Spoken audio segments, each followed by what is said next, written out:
Hello, everybody. Welcome on into baseball here on youtube.com/SeanOsaurusRex. I am Sean, and every Sunday through Tuesday, Thursday, Friday, you can catch me streaming some MLB 11, the show here on the PlayStation 2. I have my notepad up and ready to roll. It is April 30th, the final day of April, and I may have labeled a bunch of files incorrectly because of it, because I was so excited to turn the calendar to May 2011. But it is April 30th, 2011. We have 4 games for you, as we always do. Marlins at the Red Sox, Cubs at Yankees, Angels at Nationals, Rangers at Diamondbacks.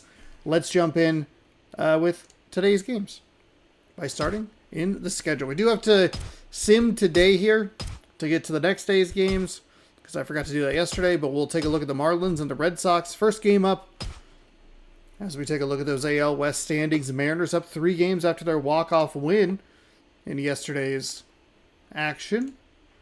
Top chat, swap to live chat.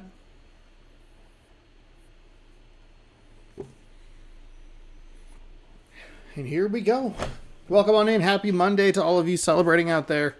I know I'm not enjoying it because, you know, Mondays are poo-poo.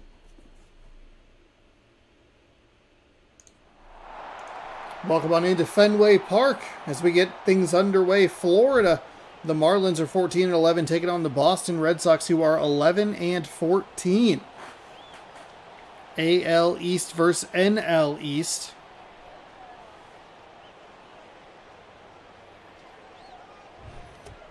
For the Florida Marlins, Coco Crisp is going to lead off in center field.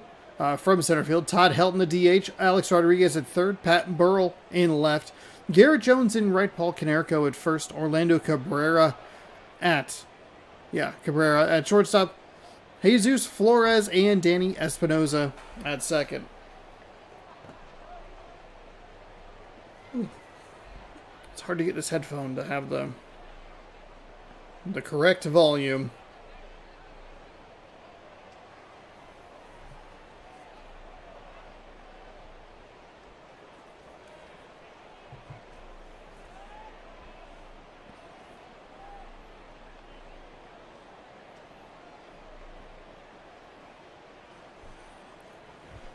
Starting pitcher for the Red Sox is Kevin Millwood, 2-3 with a 7.04 ERA, 5 games with 15.1 innings pitched, 27, 8, and 11. That is a ton of the hits to give up and not a ton of time.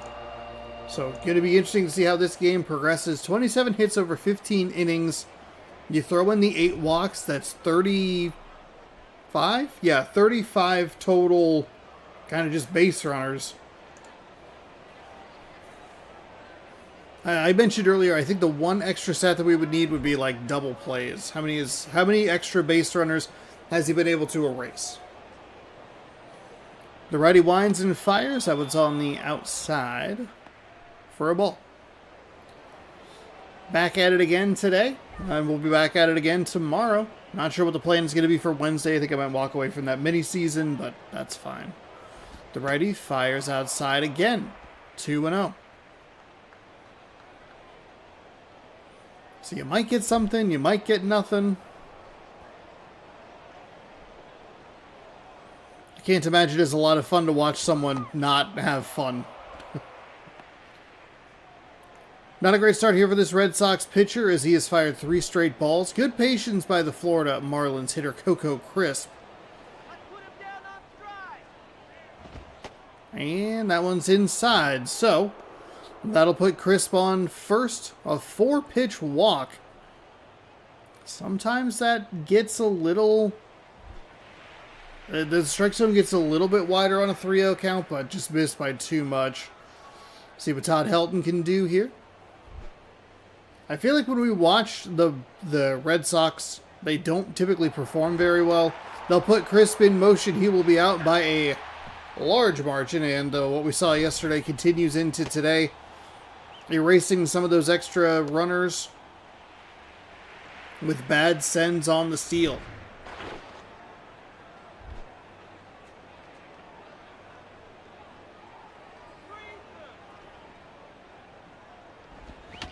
That one is fouled away. That ball's foul. So a 1-1 pitch upcoming. Helton takes a ball. That makes it 2-1.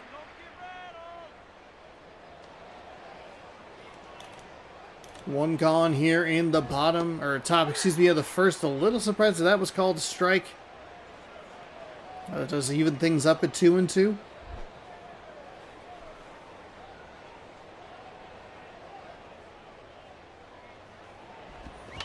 That one's fouled away.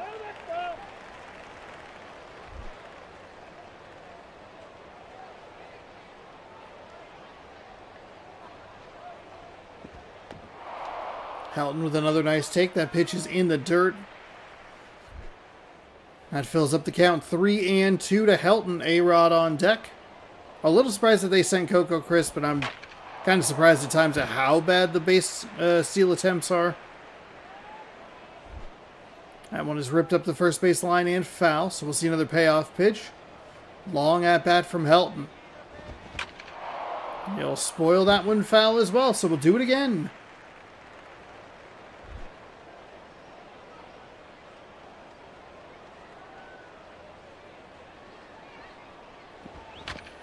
And, ooh, it looked like it was a bit of a half-step delay there, but still able to get to it and fire over to first for the out. So the steal attempt might not have really made anything that different. Maybe Crisp has enough time to get to second, or it's just one out with a runner on, but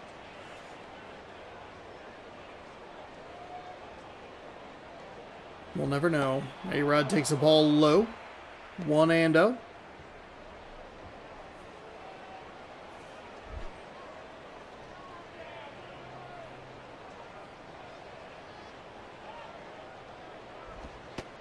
That gets the bottom of the zone for a strike, or maybe the inside corner. I don't know. Something about it was a little bit weird, but it's the second pitch that's looked a little low. But the Red Sox pitcher has gotten called for a strike. A-Rod puts a charge into this one. The left fielder watches it bounce off the wall to the center fielder. He's going to try for two. He will be in safely with a two-out double. So some aggressive base running from Alex Rodriguez puts him into scoring position. One of the things that I actually have trouble with figuring out is the Green Monster in Boston. We get to play there once a year because we play it's an American League team in MLB The Show. We'll be doing year number 6 of that next year. But yeah, I don't always know how to play that. It's a very funky piece of architecture.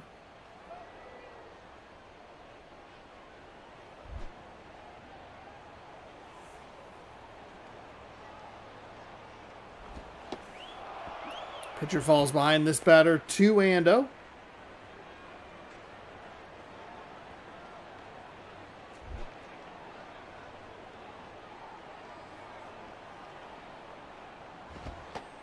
That's inside and misses. So 3-0. Last time he got to a 3-0 count, he walked him on 4 pitches. I don't think you really want to put 2 on with 2 out here. That one kind of breaks back over the plate, and that's a strike.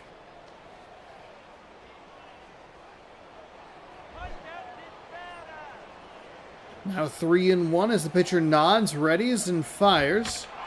He'll loop that one into right field. A-Rod's going to hustle around third. It'll be an RBI single. Florida up 1-0. Nice little 2-out single there for the Florida Marlins.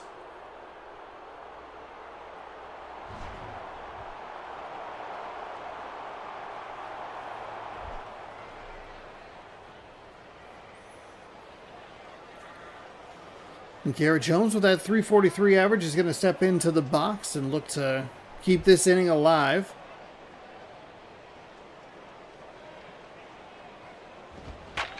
And he will do just that with a single up the center, right back up the middle.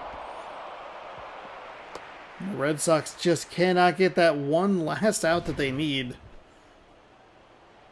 2 on, 2 gone.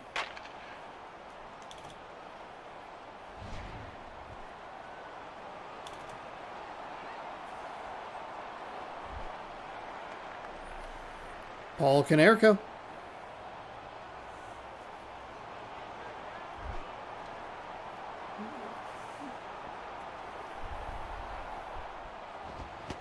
Canerco takes a big hack at that one late on it, and that will be 0-1.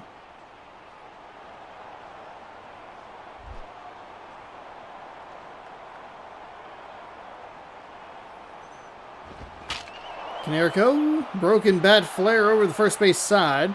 First baseman dives for it, but no catch. Way to put your body on the line to end the top of the first in a random game in April. Swung on and missed, so that will retire the side. Florida's able to pick up 1 run on 3 hits. We'll get your Boston Red Sox lineup here in just a moment.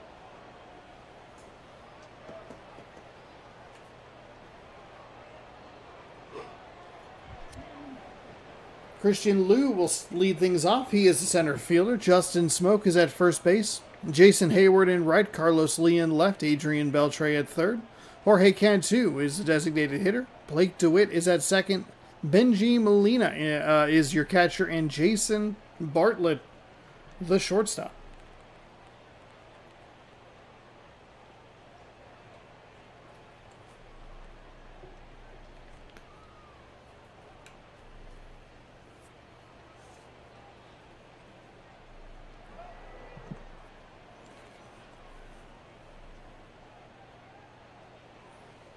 Take a look at the starting pitcher for the Florida Marlins. It's Zach Greinke, 1-3, 2.76 ERA. 5 games with 16.1 innings pitched, 11-3, and 14 strikeouts. That's a little bit more what you're looking for. 11 hits, those 3 walks, evened out by the 14 strikeouts.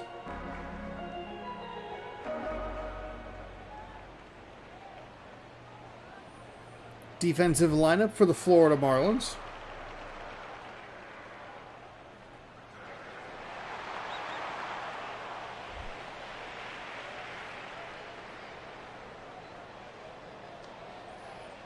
Here is the first pitch for a ball.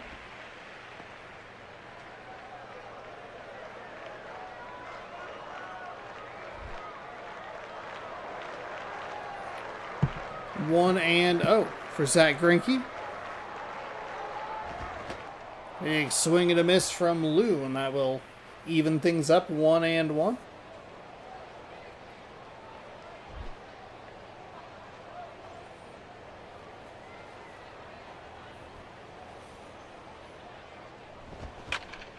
That one's fouled up the first base line.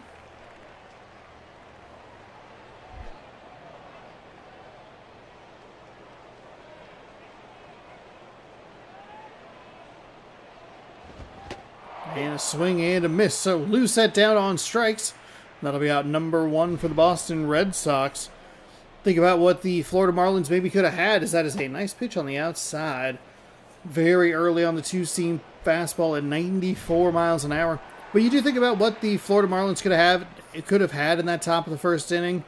Just trying to get the steal, kind of bit him in the backside. A-Rod has that double. Could be a 2-0 game, but aggressive base running bites Florida a little bit. They do still pick up a run, so it's not a total loss. Greinke's fallen behind his second batter in a row, 1-0.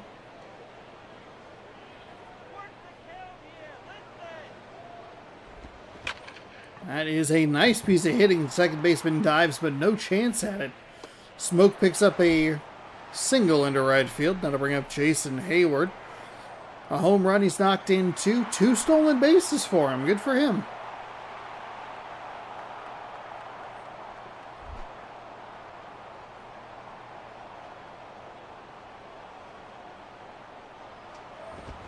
Greinke, ooh, boy, that's a dangerous place to give up a foul ball like that. That pesky pole, ayo. It's going pretty okay. Hope yours is going well. Good to see you. That's a strike at the bottom of the zone, right at the knees. And again, it looks like that zone is a little bit tall today.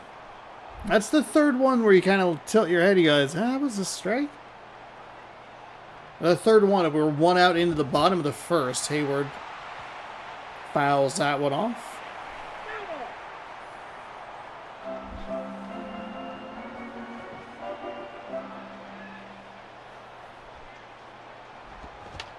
That one's fouled away.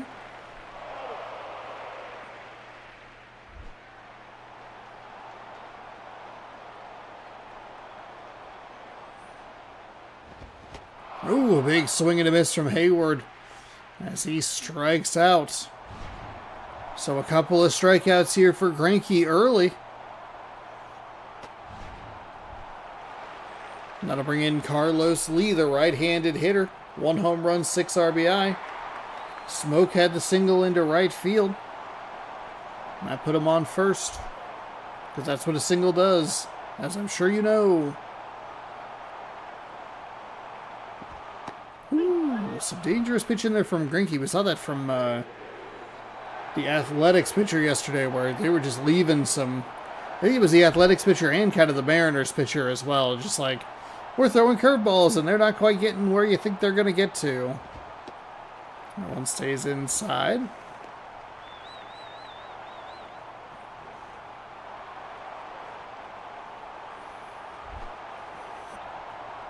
One and one, 2 gone. Runner on first. That's low for a ball. 2 and 1.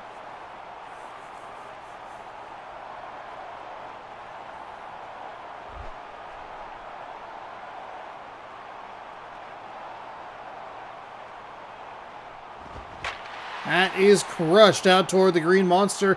They're going to play that off the top of the wall. Smoke is going to hustle around third as it'll be an RBI double. Safe. I mean, that's a home run in so many other stadiums because that went off the top of the Green Monster. Coco Crisp with a pretty solid throw in. Adrian Beltre has a runner in scoring position. So they get the 1 run back. There's a little bit of 2-out damage. Beltre with a big swing and a miss.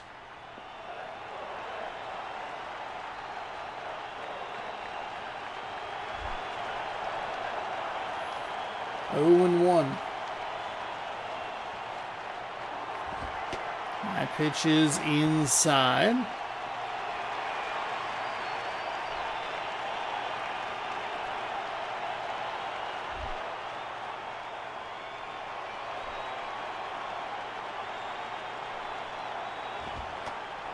That one stays high.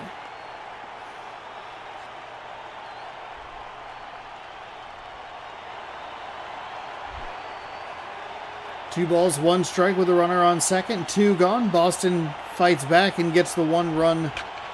Ooh, as this one is going deep. Is that going to be off the wall again? It will. The 3rd ball we've seen off the Green Monster. This will be a run-scoring double that will take the lead. So 2-1 Boston. And that'll bring up K&2.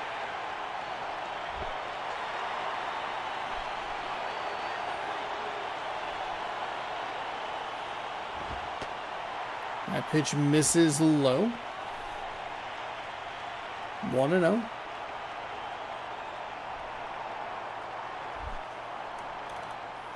That person really wants him to put it in the bleachers. Just desperate to have it put in the bleachers. Instead, it's going to be rolled foul up the third base line. That couldn't even get to the bleachers over there. I guess technically the bleachers are way out there. Those are seats.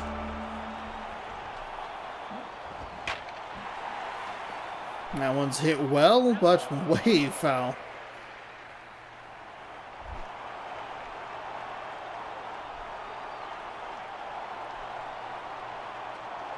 Here comes the 1-2, stays high, makes it 2-2.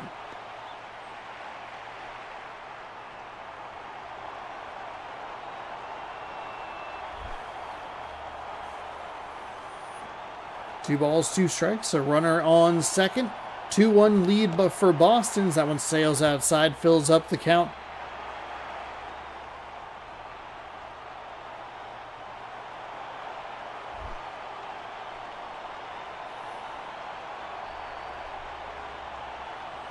The righty readies, Greinke readies, I should say, fires. That one's foul, so another payoff pitch upcoming.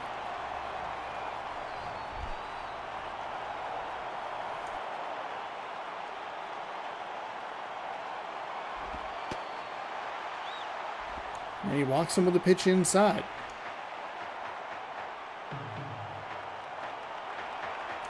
Two on, two out for Greinke and the Marlins. Make some cinnamon rolls?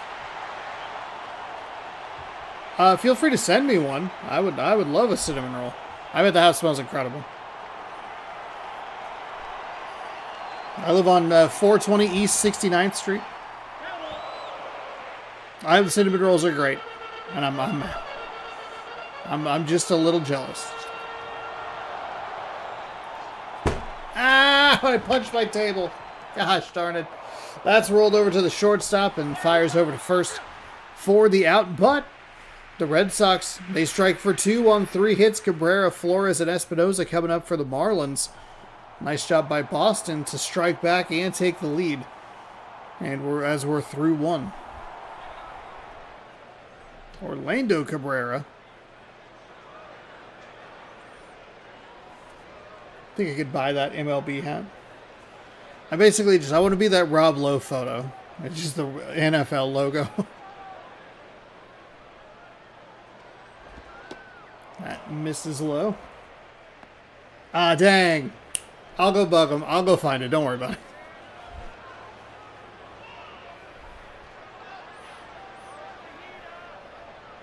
One and oh. So these pitchers are really not doing a great job getting ahead of the batters. As the batter disagrees with the strike call to even the count at 1-1.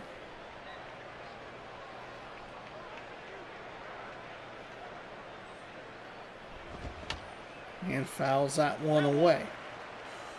Makes it 1-2.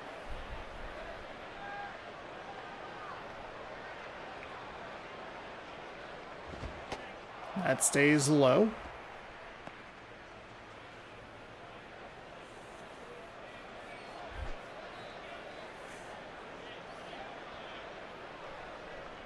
Here comes the 2-2 pitch. And it will be lined up the third baseline. Foul.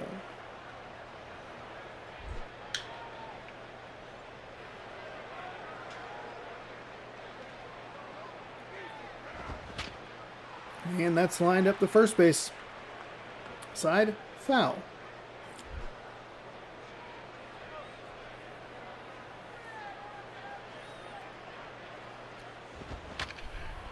Pitcher just cannot find a pitch that induces the swing and miss, or can't freeze him or anything. Three straight foul balls.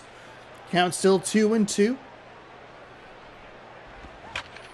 That'll be lined up the third base line. Fair that time. He will hold at first for a single. So left fielder kind of jaunted over there. Should be a temperament stat and how much a batter would argue with the ump. Maybe even leading to a random ejections. Yeah, there are some things that they don't have in the main game.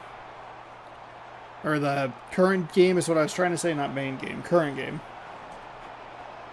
And ejections are one of them. We have had 2 ejections in this game, so they were still a factor back then. But a temperament stat would be really interesting.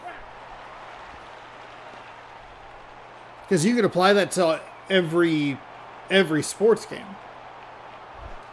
You have Draymond Green on your team getting technicals called on him. And you're like, boy, this was cute kind of at one point, but wow, actually able to turn the second out there. I thought because he ran to the bag, I thought he was going to be late on the throw, but just in time for the double play.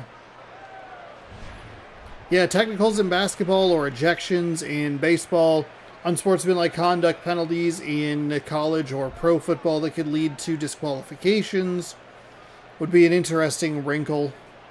Like, do you take that risk of having someone who can be a little...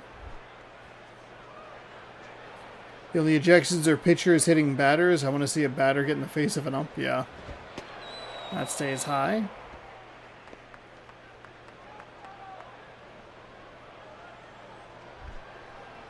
One and one.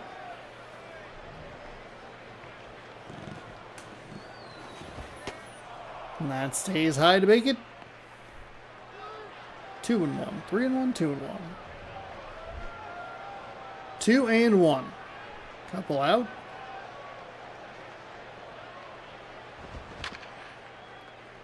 Right-handed pitcher fires, and that one's fouled away.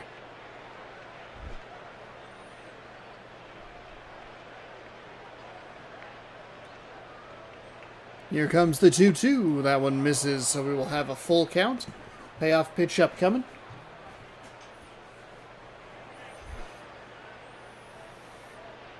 It is kind of a weird thing to see so frequently in real life, and then just not at all represented in the video games. Manager has a stat to affect how quickly he comes out to defend his guys. Maybe even quick enough he gets ejected, not the player. There's a weird... I like the thought process. There's a weird, like... kind of temperament, like mini-ish, mini-game-esque thing in some of the older MVP games. It's a very odd thing that exists. As the righty issues the walk, so 1 on with 2 out. Boston leads 2-1 here in the top of the second.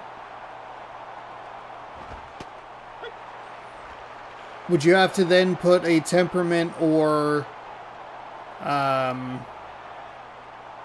ejectability stat on the umpires of like this umpire maybe lets it roll a little bit more. This umpire's got a maybe kind of a quick finger or a quick hook.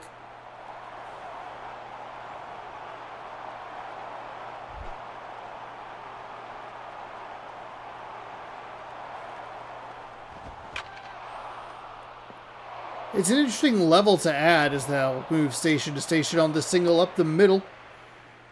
Because if you get someone with a high temperament who has against an umpire with a quick finger or with a quick hook,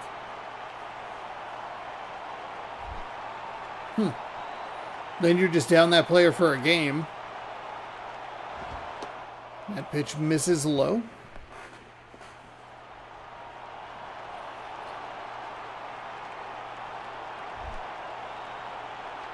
I agree. Temperament for franchise mode would be great.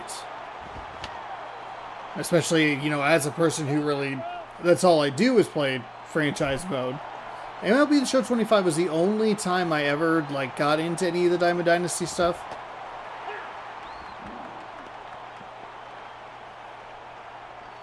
I had done it previously for, achievements or whatever, but 1-2. Looking for that put-away pitch. He rolls it foul up the first base line.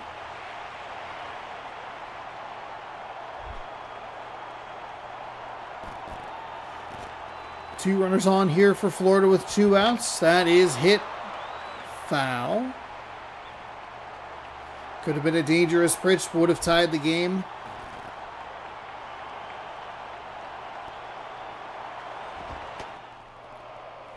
Nice take on that pitch, well outside.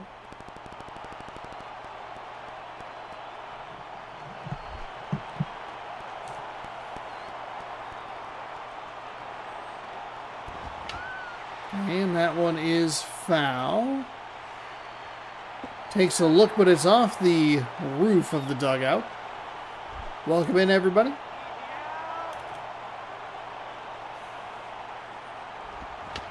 That one is rolled to the pitcher. He's going to miss it. It's going to be safe across the board.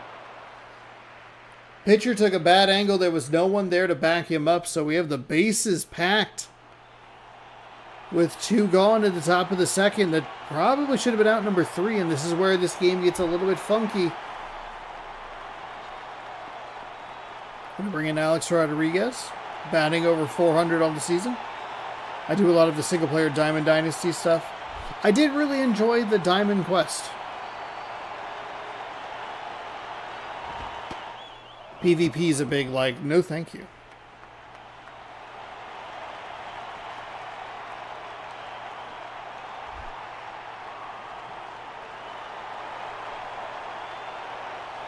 Here comes the 1-0. That's in for a strike. A little surprising to your host here.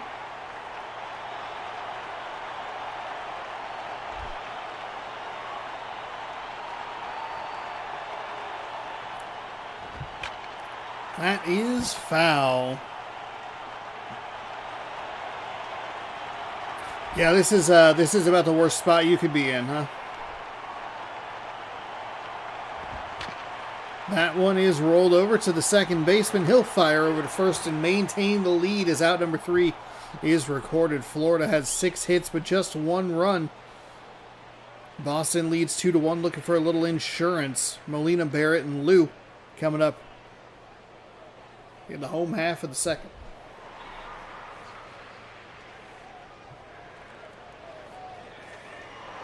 Benji Molina.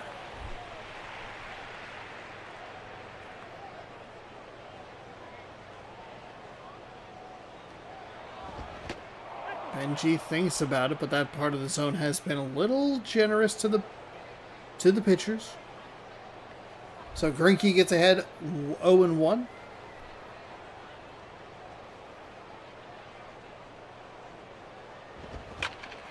That'll be hit up the middle for a single.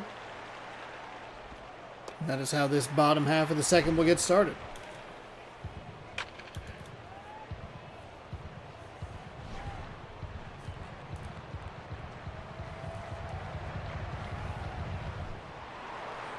Jason Bartlett steps in. A couple RBI, 1 stolen base, and a decent looking average. He'll step up with nobody out and just the 1 runner on.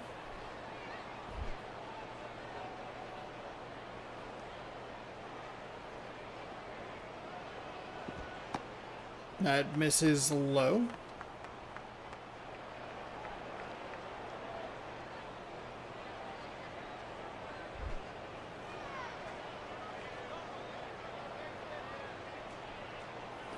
Here comes the right-hander's pitch. It's going to be rolled over. Good break for the Red Sox there as that is foul.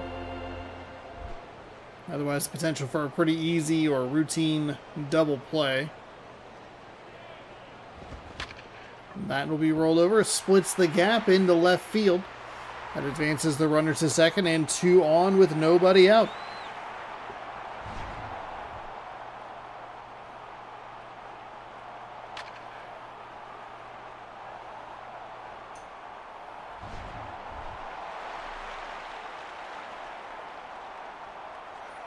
Christian Liu is 0 for 1 with a strikeout. But working with a good position here. 2 on, nobody gone. Liu takes that one up in the upper part of the zone for a strike. 0-1. The count from Greinke to Liu.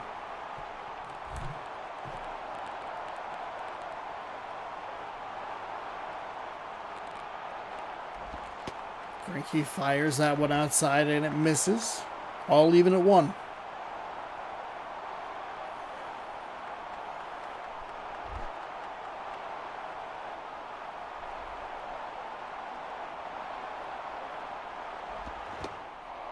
Big swing and a miss from Liu, and that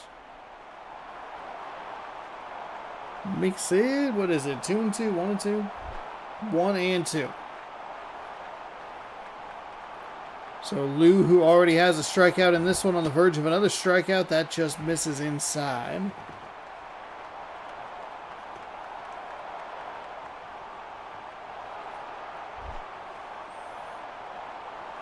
Two and 2.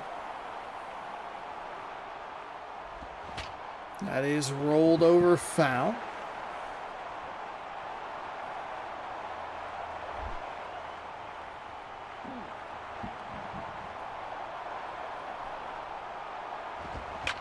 Greinke, ooh, nice job to induce the double play. Safe at first. Liu with just enough speed. Make sure that they just get 1. Smoke is 1 for 1. He got things led off. Came around to score.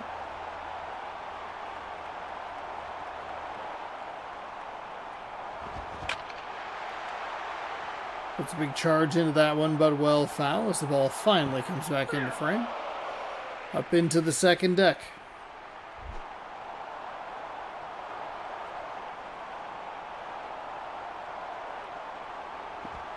Whew, that is going to get popped out towards center.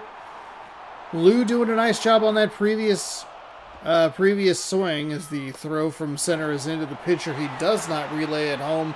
safe at first, or home, excuse me. That'll be an extra run, and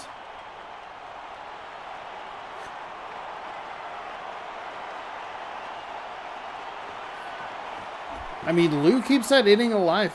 That could have been out number 3, but a good hustle up the first base line. Hayward struck out his first time up. See what he can do here in attempt number 2.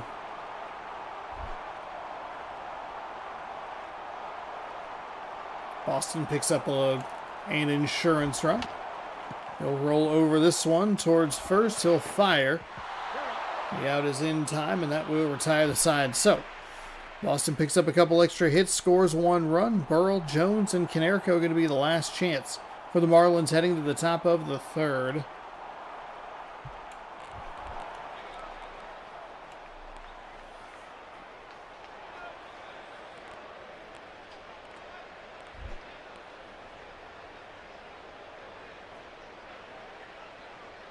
Right-handed pitcher readies and fires. That's in for a strike. Feels like one of the rare times we've actually seen one of these two pitchers between Florida or Boston actually get ahead of a batter. Here's the righty. That's rolled over. Third baseman, nice scoop. Fires to first in time, and that is out number 1.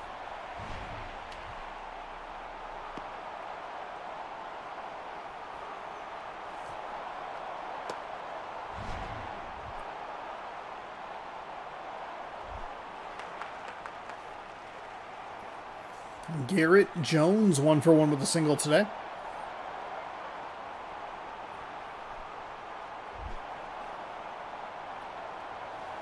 Steps in from the left side. 1 gone in the final half, top half of the frame, barring a tie.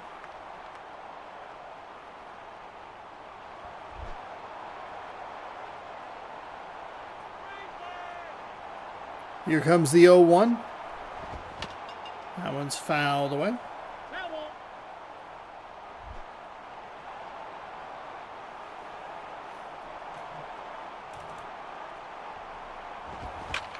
That is lined into right field all the way to the wall. Oh, he's going for the triple. He is in safely, so some good aggressive base running there.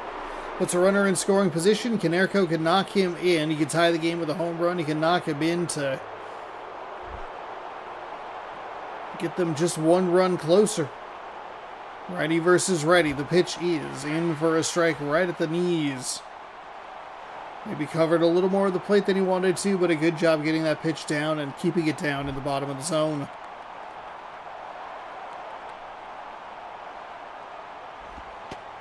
That one also gets that bottom portion of the zone, which again, still a little taller than it should be.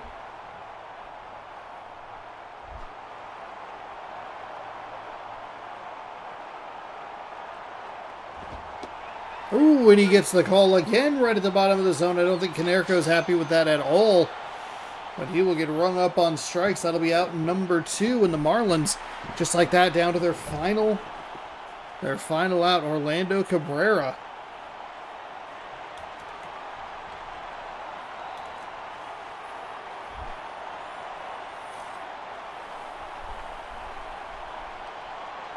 Here comes the righty. That gets, that's if you're going to work there, you're going to work there. That's what you need to do.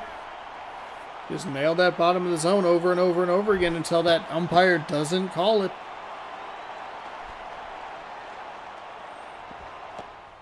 That one misses inside.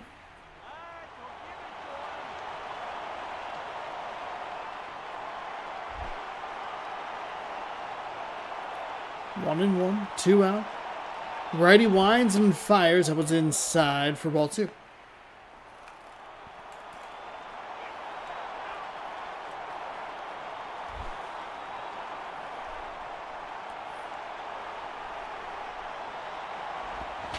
That one is going to be popped out to the first base side. That'll be out number 3. That retires the top half of the 3rd. It ends the game, so the Red Sox come away with a 3-1 victory. Florida did a good job to get the scoring started in the top of the 1st. The Red Sox did a nice job to bounce back and pick up 2 of their own. Flipped the script, and they were able to hold on, picking up an insurance run in the bottom of the second. That'll do it from Boston.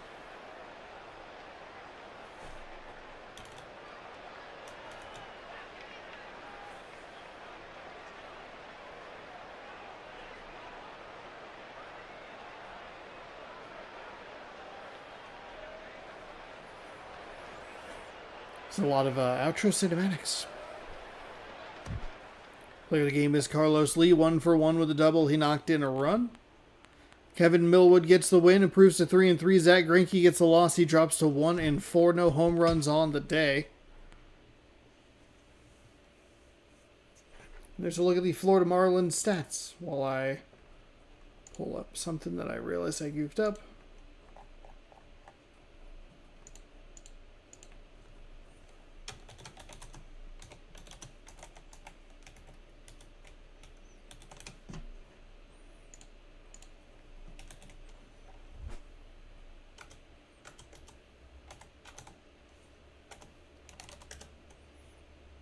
Okay, we're good. Let's get this set and settled here for game number 2. Which I incorrectly marked all these files. It'll be the Yankees taking on the Cubs. It, I believe, is the second game of the day. We're heading to the stadium. We're staying in the Northeast today.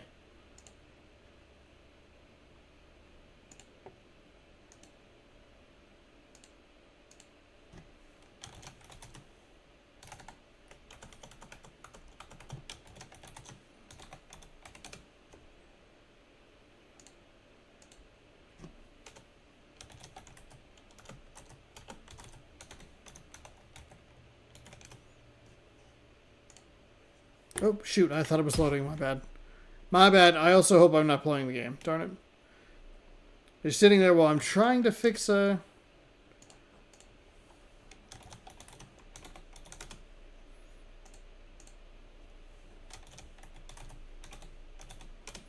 There we go. There we go.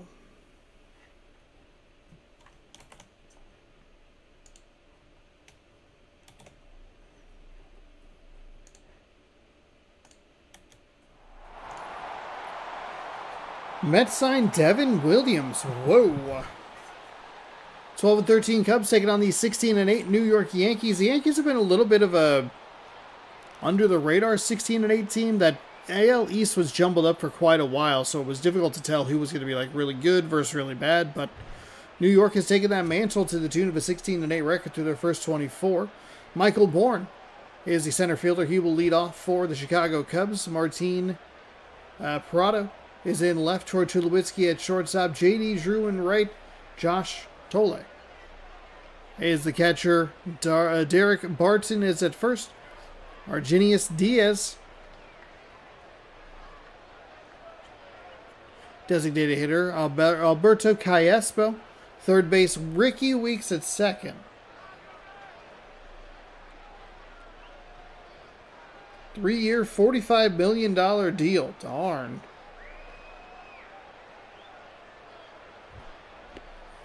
Zach Miner is the pitcher here for the Yankees, 1-2 with a 6.52 ERA, 4 games, 9.2 innings pitched. And I was very late on that.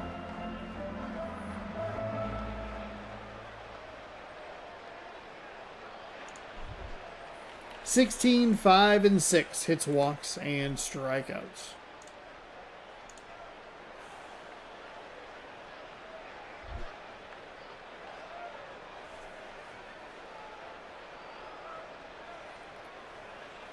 Righty winds and fires. He gets a first pitch swing. That's popped up over to the first baseman.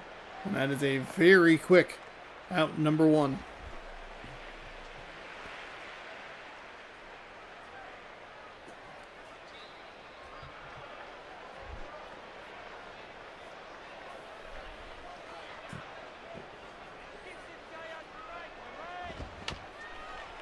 Another aggressive swing here from the Chicago Cubs as he fouls that one away.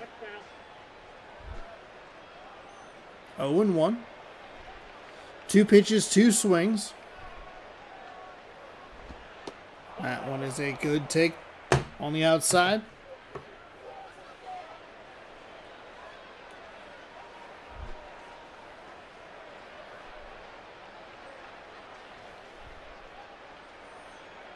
Here comes the righty. That one's in for a strike, so pretty aggressive swing on the first pitch, passive on the last couple, puts him in a 1-2 hole.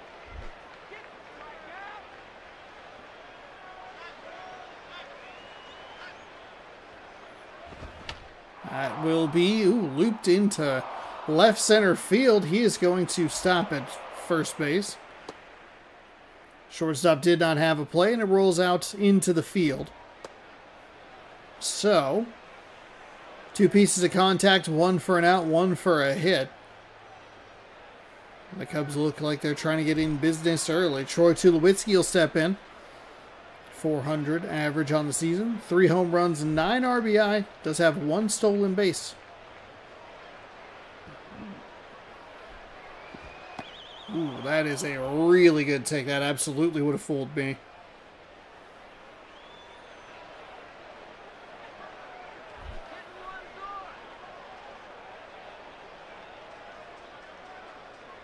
Here comes the 1-0. That one stays low. 2-0.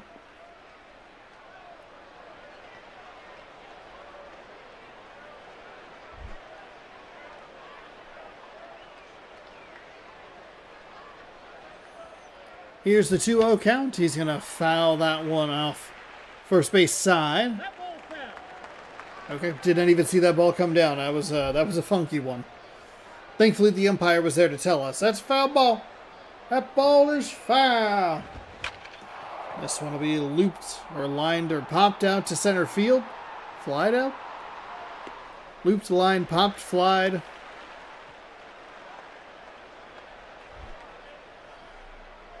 That'll send that runner back to first. 1 runner on, 2 runners gone. No score here. Just underway in New York, game 2 of 4. I should be making sure during the loading screens I'm telling you that, hey, if you're enjoying the video, give it a thumbs up. Helps the channel out, helps the video out. And if you'd like more, subscribe, all that good stuff.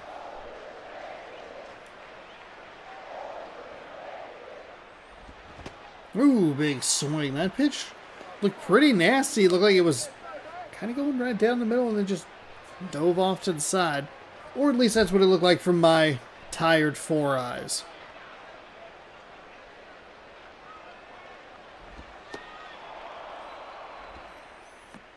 That one misses low and away for another ball.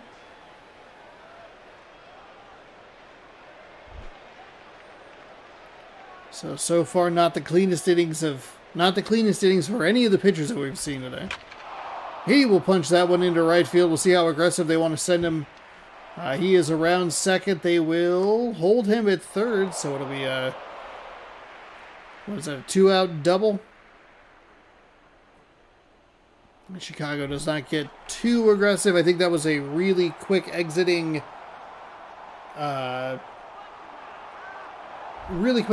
ball, or exit velocity into right field. They'll take a pitch inside. 1-0.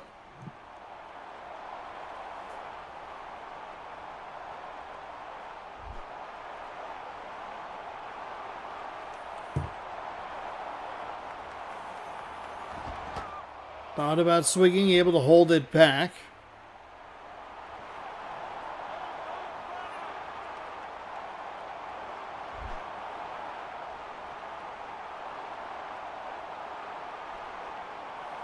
Here comes the 2-0. That one stays outside, makes it 3-0. How aggressive does the batter want to be? I can imagine he's not going to be super aggressive.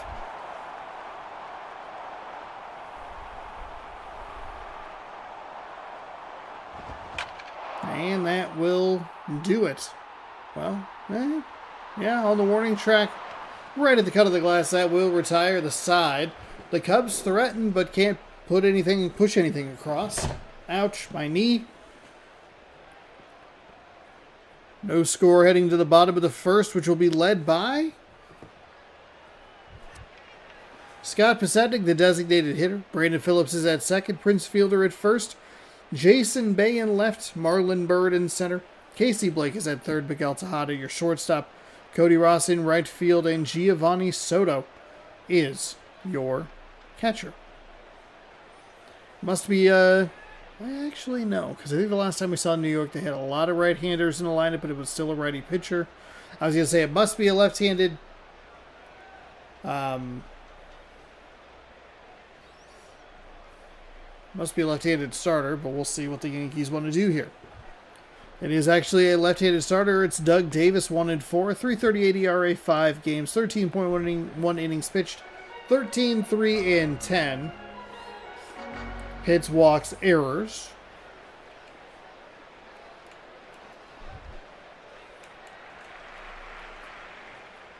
Scott Pasednik, batting under 200. Not a good average for a guy in the leadoff spot, but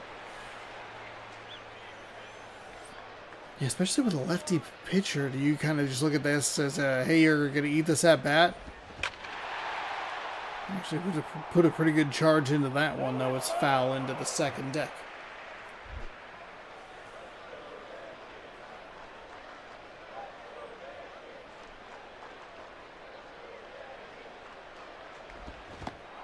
Big swing and a miss, lefty to lefty. That makes it 0-2.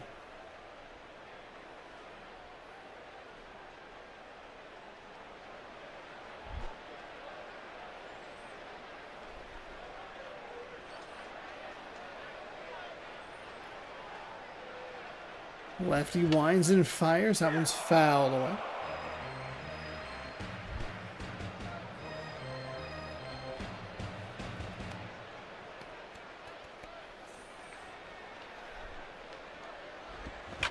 And that will be looped out into left center field. We'll see how far he wants to go.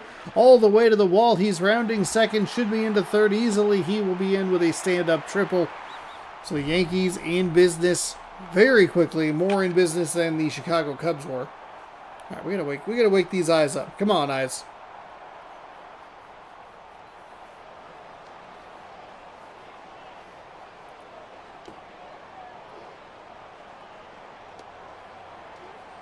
Oh. So a triple sets up Brandon Phillips with a great opportunity.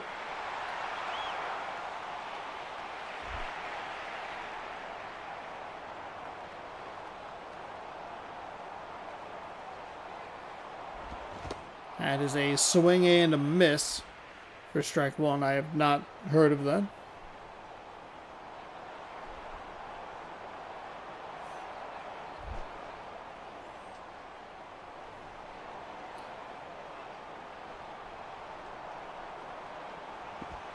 Ooh, that is going to go to first baseman.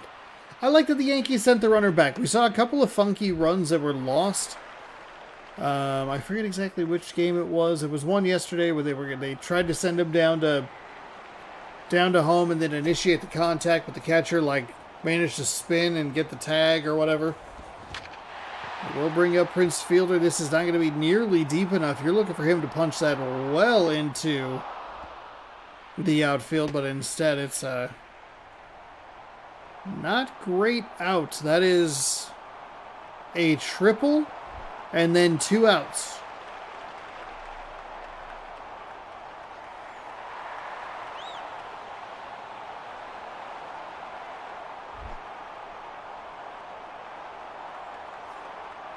So the lefty faces a righty, 2 gone with a runner on third. He will take a big hero hack at that, and that will make it 0-1.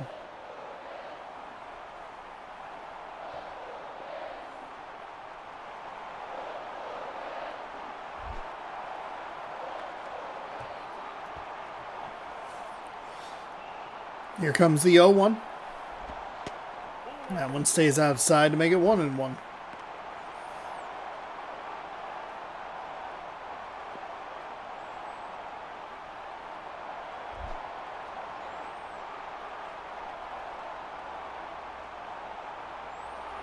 Lefty ready, winds and fires. That is launched out to center field. The center fielder ready and there to make the play. So the leadoff triple does nothing. The Yankees pick up a hit but can't score it. Barton, Diaz, and Cayespo coming up for the Cubs in the top half of the second. 0-0 the score here.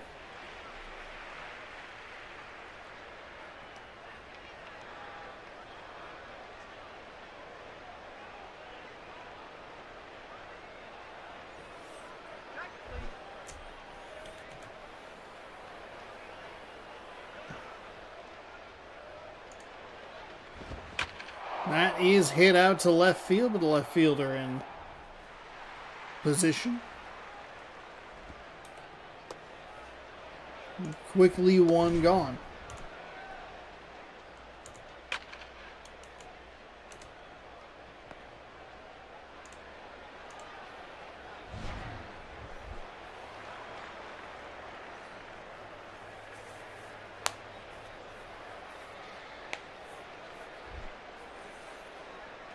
So Diaz steps in.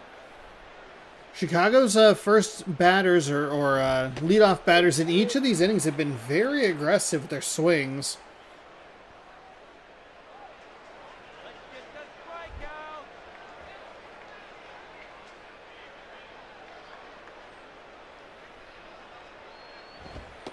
Righty fires that one outside.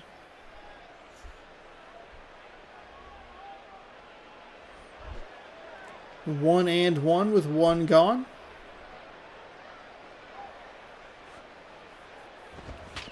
And he'll roll over that pitch to third base. Fires to first. Clean out number 2.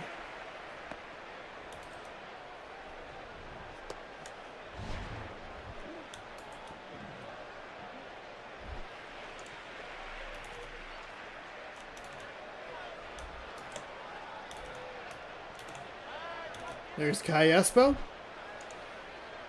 or as some of you may know him, Calypso from the Twisted Metal franchise.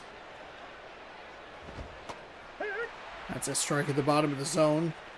Probably should see the pitchers go down to that bottom part of the zone a little more frequently. It's been tall all day. Though not quite as noticeable in this game. I think they were tinkering with it a little bit more in the first game that we saw. That is outside and misses. I almost bought a Vigilante 8 second offense the other day. They had it on PlayStation 1 and GameStop for some reason. Like, we're going to get into retro games. It's like, you don't have to. That'll be rolled over to the pitcher. Pitcher fires to first, and that is out number 2. Vigilante 8. Oh, excuse me. That was out number 3. I apologize. That first batter comes and goes so quickly for the Cubs. I forgot that they existed. Land boy. You spell this correct because you're getting into a dangerous.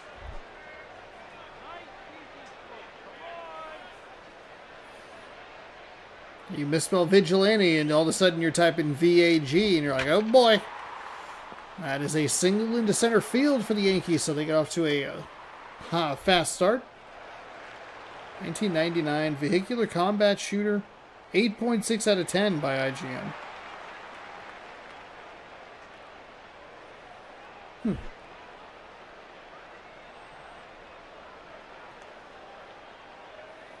I haven't watched the new Twisted Metal show. Have you? I have not, but I have heard good things. I've had Peacock a couple of times, and I may mean to watch it, but I feel like that's such a tough sell for the other people in the apartment, you know? Where you're like, yeah, I can put it on. I don't. It's a weird thing where I heard good things about it, but then you go back to what they showed of it with the thong song and it was awful. It was such a bad showing of that show. But it has Stephanie Beatriz, Anthony Mackie. Yeah, the Vigilante. Yeah, that's not. Yeah, Mom, give me Vigilante 8. Like, what? Son? You cannot have Vigilante 8. Vigilante 8. That one will stay high. That's going to be that'll be a franchise that just kind of dies in obscurity. Like, obviously, nowadays, a lot of video games get looked over because there are so many video games that come out, but...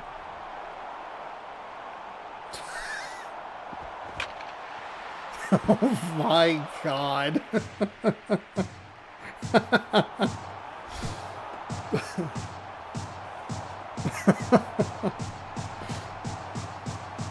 That's really funny. That is rolled over to the shortstop. Going to fire to second. Rotate to first. Not in time. Safe. Turn. Makes the turn to first. Hang on. I got to put that in my Tinder bio.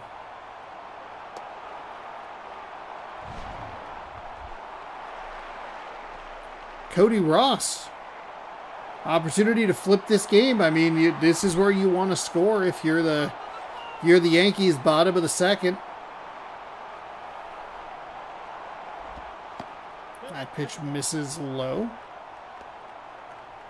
Can the Yankees take advantage of the fact that the Cubs only got one out on that double play attempt? Even a sacrifice fly would be big for them. That one's foul.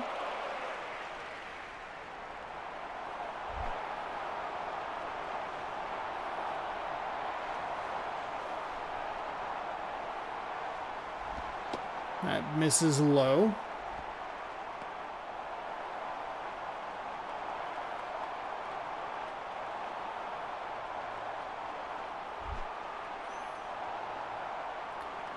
Two and one with runners on the corners, only one out here. Cubs and the Yankees.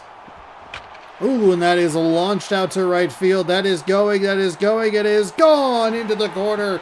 A 3-run shot. Unfortunately, the game kind of gives it away, but you know what? Still fun to try and call.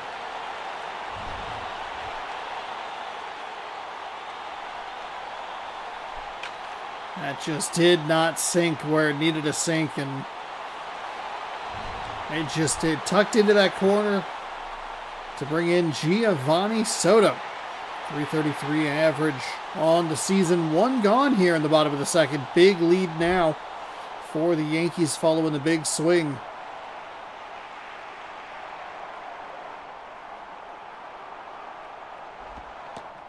That's in for a strike.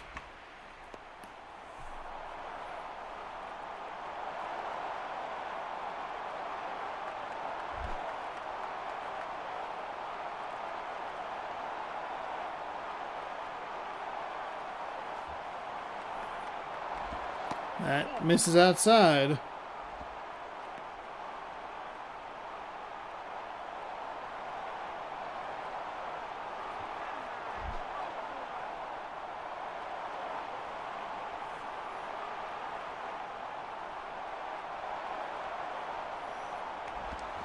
That is hit out towards right field. And that will be out number 2. We'll do the Victor Robles where he told the grasshopper.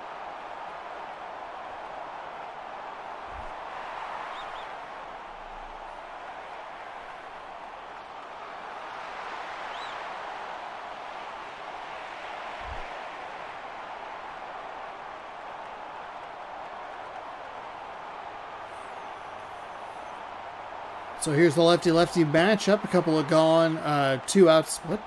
A couple gone here in the bottom of the second.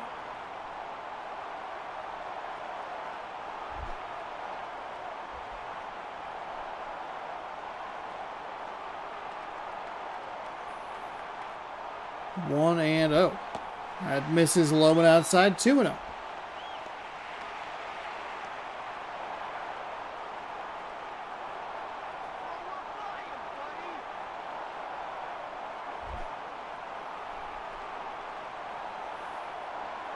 Big inning for the Yankees. One swing puts them up 3-0. Ooh, the 2-0 count is... The 2-0 pitch, excuse me, is in for a strike. Just got it on the edge there.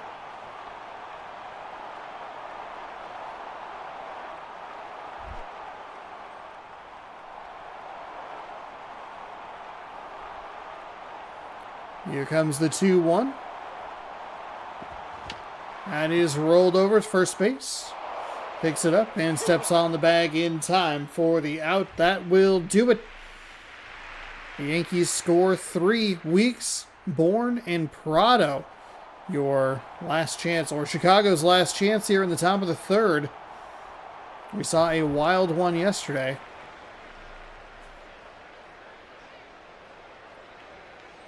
Tigers Mets, I want to say. It was that first game of the day. Yeah, Tigers and Mets. That one's inside, ball one. I'd like to see this pitcher be a little bit more aggressive. Worst case scenario, you give up a solo home run. Best case scenario, you get a quick out, number one. And especially against this team who has had their leadoff hitters in swing mode early. Try to take advantage of that. Instead, he falls down 2-0.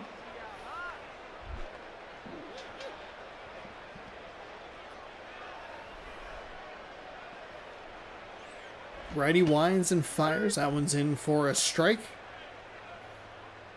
All right, I think we found our second wind here. It was a little bit of a slow start for me energetically, but talking about Vigilante 8, and we're all set. That is lined into left field. That'll get all the way to the wall. And they will hustle for a double. Throw is better than you might think it would be. And the Cubs in business. Their first leadoff hit of the day. They have always had one very quick pitch. One quick pitch out. A quick one pitch out. And that's what I'm trying to say. There we go. Phew. Figured it out. All right. So it starts to get a little bit tight for Yankees fans. Runner on second. But a nice pitch at the top of the zone to get ahead 0-1.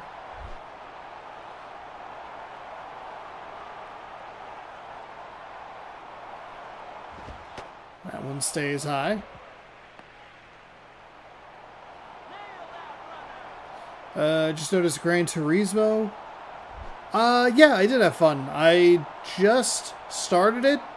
So I went and got a license. I did a few races. They're kind of on the smaller, shorter side. There's a bobble at first. He's got to step on the bag.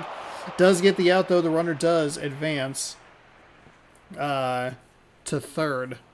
Oh, yeah, you got to watch the dispatch finale. Oh, we got an ejection! We got an ejection! It's our third ejection! Yes, let's go! Let's check the replay. Can we look at the replay? We can't look at the replay. Oh, no. I mean, he was out. Wasn't he?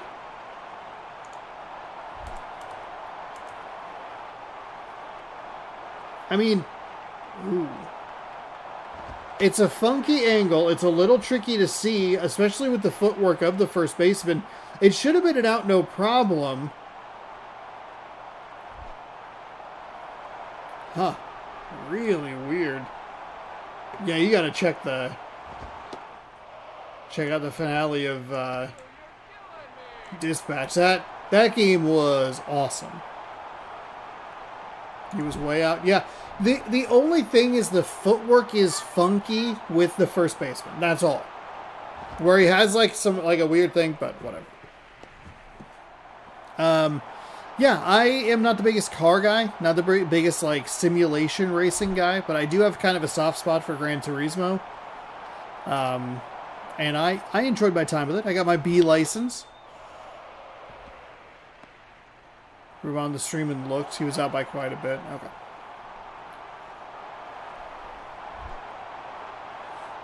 Three and one. Runner on third. That is our third ejection of the season, everybody. That's exciting. I'll probably play more Gran Turismo. I'm excited because... Turismo? Whatever. I'm excited because I want to do the 24-hour race just for fun. Just to challenge myself sometime next year. And that DLC is coming out later this week, I believe. I'm not exactly sure how much it is. But that was that was the majority of the reason that I bought it. Let's see. On stream, I always got instant replay. That's true. That's true.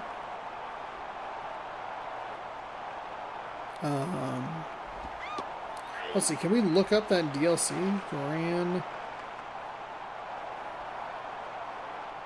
No, not Gargan. Jeez Louise. Turismo 7 DLC. That is rolled over to the second baseman. The Yankees give up a run as they got out number 2 and then quickly get out number 3. It'll be 3-1 Yankees over the Cubs.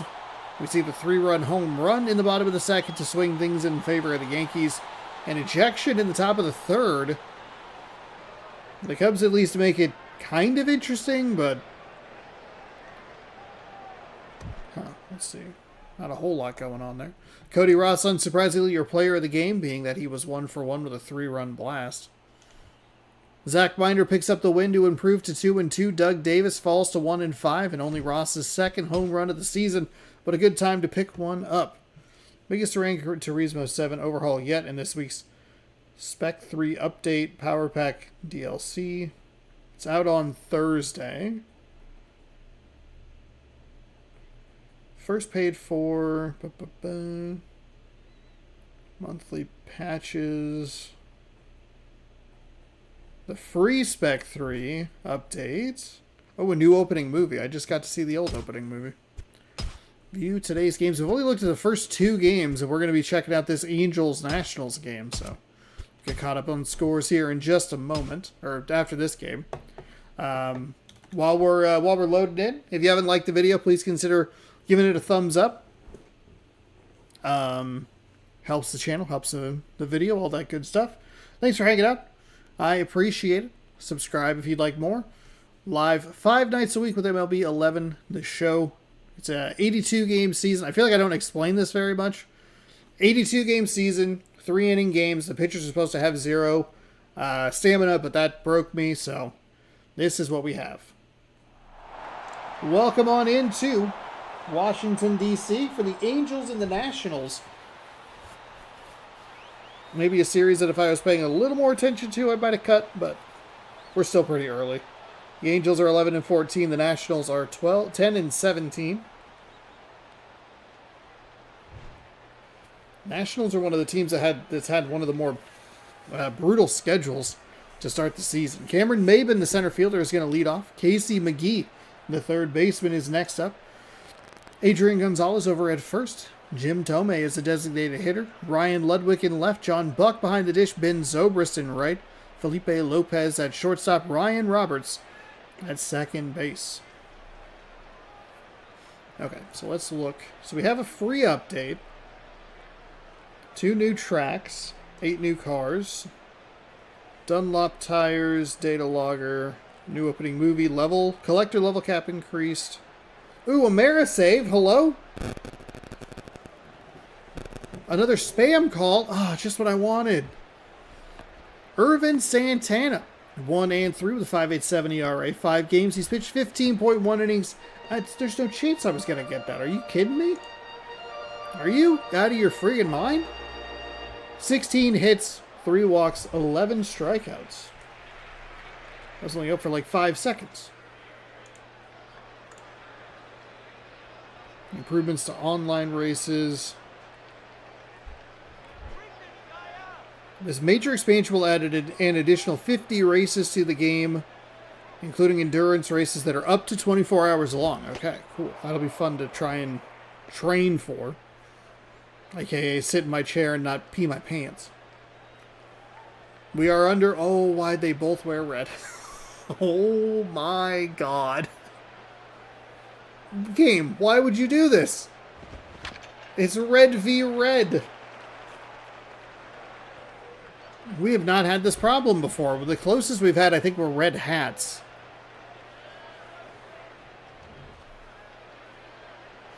Gotta head off. See you next time. All right, see you next time. Thank you for stopping by. I appreciate it.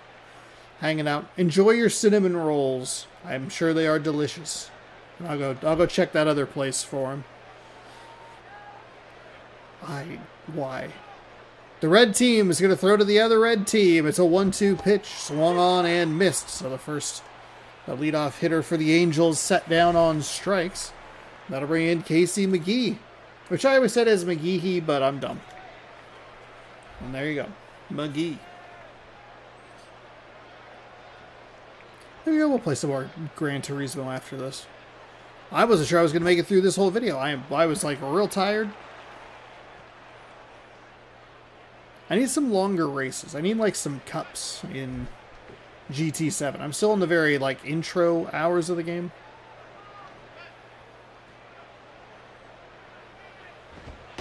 That one stays up high for a ball.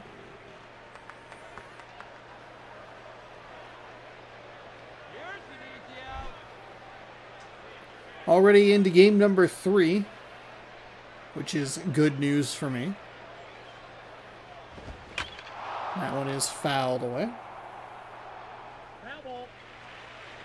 We almost had a not great, I don't know if not great experience is a fair way to say it, but we did nearly have we had a bad start yesterday. He went on that one. That was one of the more obvious, even from our angle. Yeah, he definitely went swings that we've seen.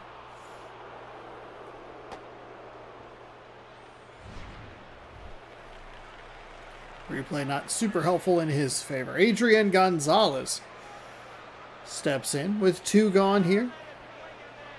Both down on strikes.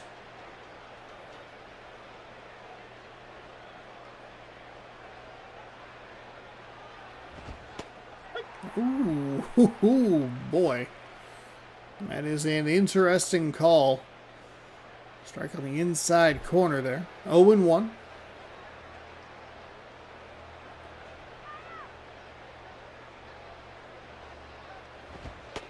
That one stays upstairs. Kind of sails on him a little bit. 1-1.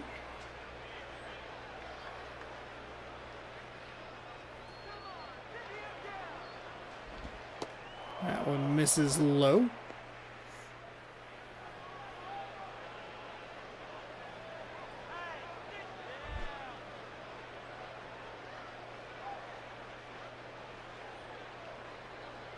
Here comes the 2-1. Gonzalez did a nice job there. He took that first pitch, even though he probably didn't think it was a strike. He's had a good eye to let these next 3 go by him. Makes it a 3-1 count. We'll see how aggressive he gets. The game does tend to tick things up a little bit with the aggression for the batter with 3-1. And that is what happens here. Center fielder chases and grabs it on the warning track. And that will do it. Quick inning for the Los Angeles Angels. We'll bring up the Washington Nationals here in the home half of the first inning. We'll get that starting lineup for you. Jose Reyes, the shortstop, followed by Delman Young, the left fielder. Ryan Howard's at first. Kelly Shopich is behind the dish. Mike Cameron in center. Chris Coughlin, the DH. Chase Headley, the third baseman. Carlos Guillen at second. Angel Pagan, the right fielder.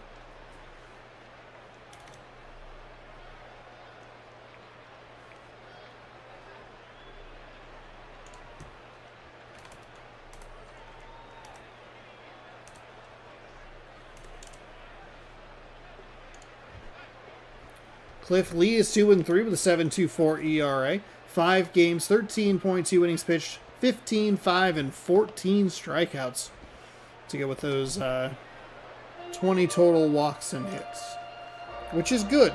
That is good.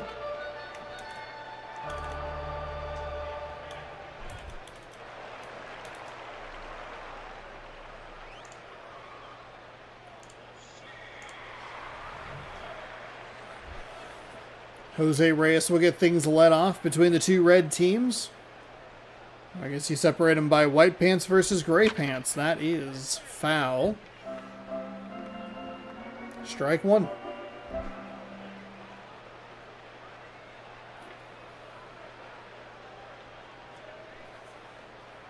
Lefty winds and fires. That one's low. Ball 1.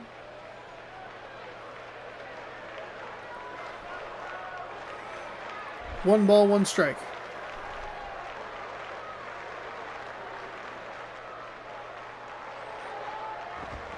That is a nice little hit out to left field. And that'll be a leadoff single for the Washington Nationals to get things going.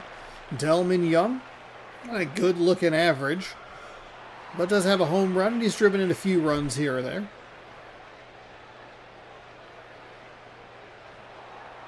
They will check on the runner over at first. He is back safe.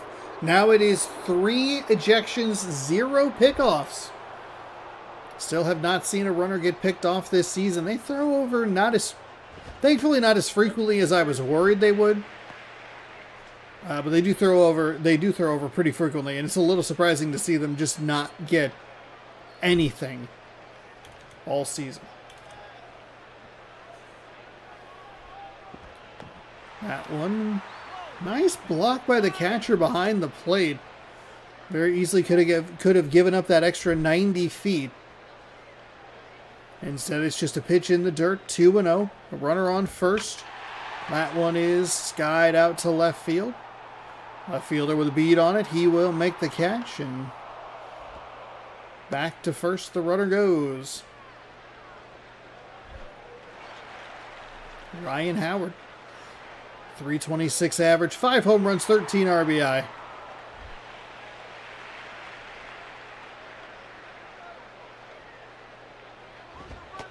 That is kind of a pitch out. It definitely just looks like a bad pitch. I mean, with how many pitches we see that just kind of either start outside and go inside or start inside and go outside, it doesn't feel like it's an intentional outside pitch. This is a bad second out.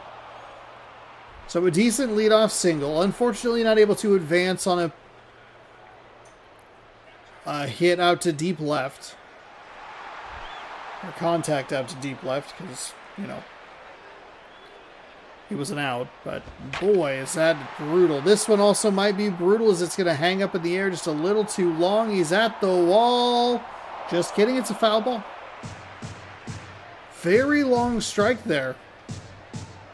Kept waiting for that little circle on the ground to get smaller, and it just didn't. Thought about swinging. They're going to call a strike.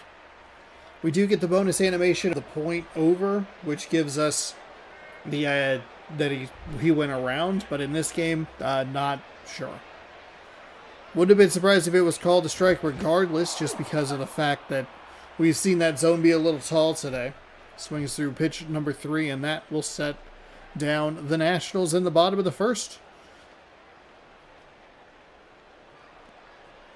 4, 5, 6 hitters coming up for the Angels in the top of the second, led off by Jim Thome.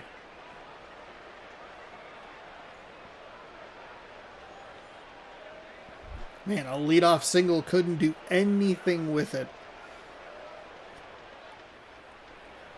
Let's see what the Angels can do here. That pitch misses low. What they can do, take a ball. 1-0.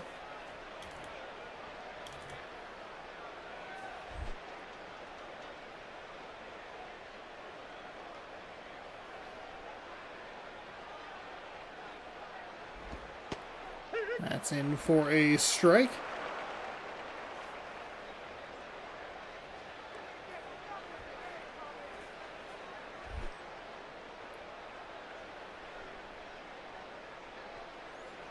Here comes the 1-1 to the leadoff hitter.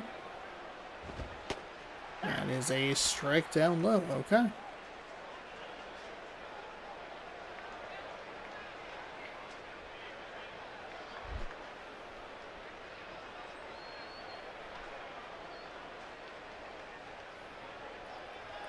Here comes the 1-2. That one's inside. Really wanting to work that inside part of the plate.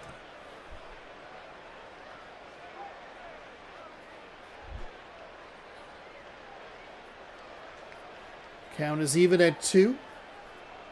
Righty winds, readies, and fires. That one somehow did not get the legs.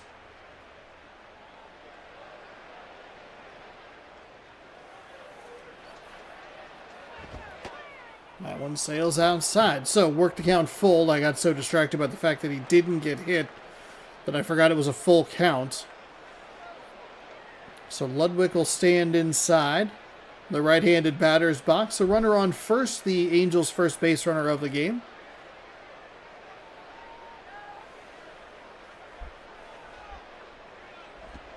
Ooh, ooh, ooh, ooh. Ooh to the pitch. Ooh, ooh, ooh to the missed opportunity. My goodness. He's going to want that one back. 0-1. That one stays upstairs. Ball 1.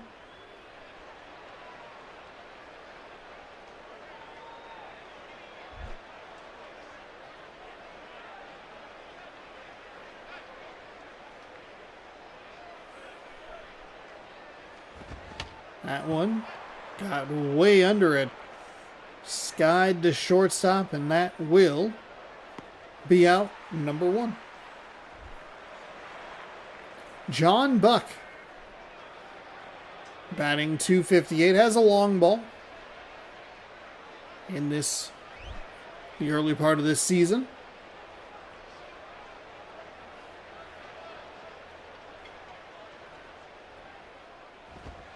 That one stays upstairs.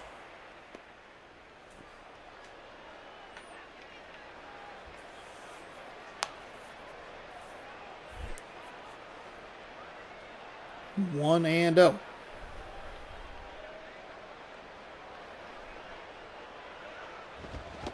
Swung on and missed. Jammed him and got him to swing at a pitch inside. Makes it 1-1. One gone.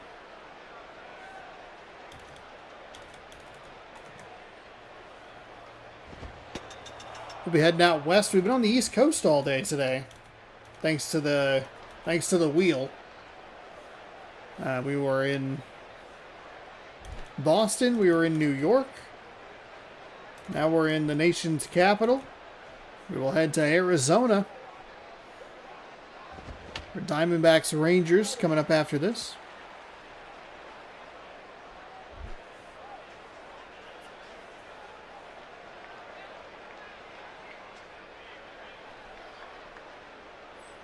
Here comes the 2-2, fouled away. This pitcher for the Nationals is playing a bit of a dangerous game. He's left a couple of those curveballs or 12-6s. Changeups is always the second example I want to use. He's left a few of those in some pretty hittable locations. The Angels just have not been able to get the timing right on him. So he is playing with a little bit of fire, but we'll see how this plays out. Full count yet again. The Angels still no hits, but do have the runner via the walk. Payoff pitch, and that'll be drilled out into left field for a single.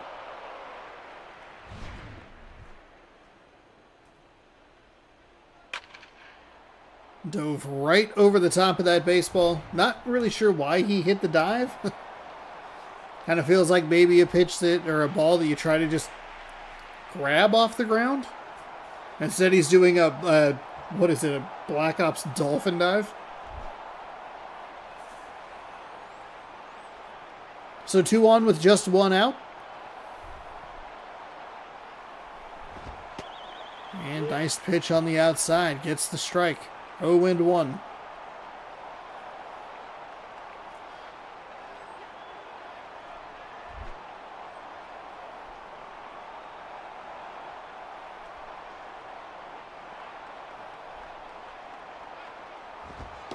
That is right at the bottom of the zone for strike 2. Couple of nice dots on the outside and the low part, right at the knees.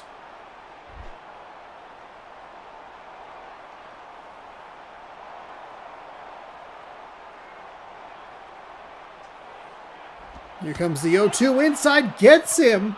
Oh my goodness. So the Angels have loaded the bases in one of the more bizarre ways. You have a walk, a hit, and a hit by pitch.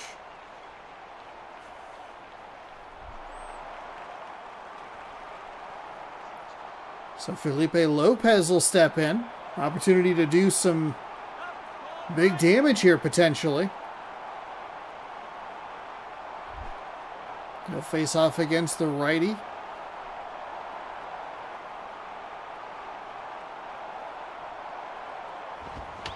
He will foul that one off. 0-1.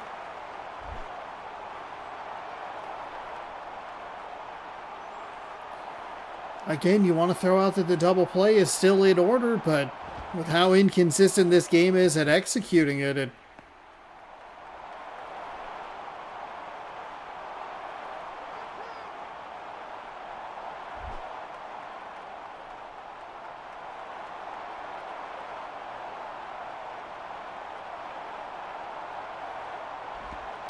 that one misses low.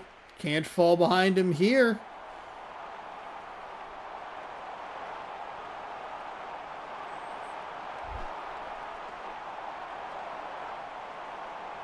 2-1.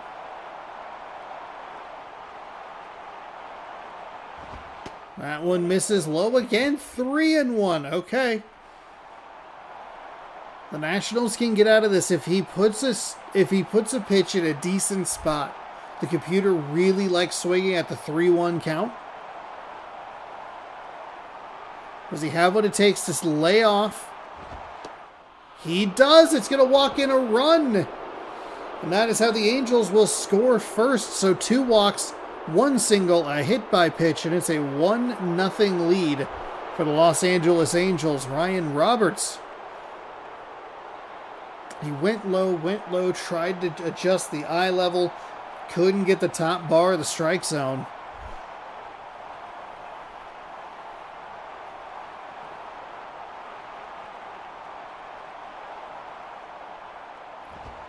As that is on the outside edge.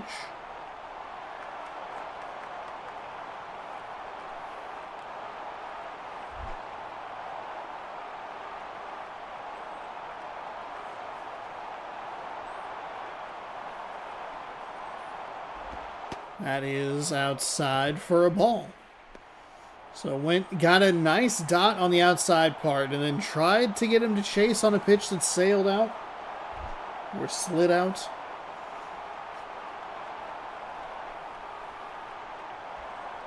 Still just 1 gone here for the Angels. Tries to jam him inside, but gets another nice location. Makes it 1-2.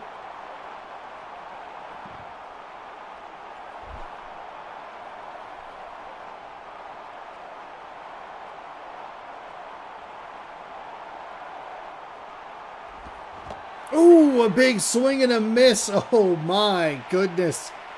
Had to defend against that one. It's a good location on that pitch. It's competitive. It looks good coming in. Just slides outside, and he had already dotted him up on that outside part of the plate. That's a good pitching sequence. I like that. He needed it bad. He can strand the bases loaded here, only giving up 1 run. That'll be foul up the first base line. It'll be really interesting to see these Los Angeles Angels stat. They do have a hit, so it's less interesting than I was going to say it was because I forgot they had a hit. The righty fouls it off. 0-2.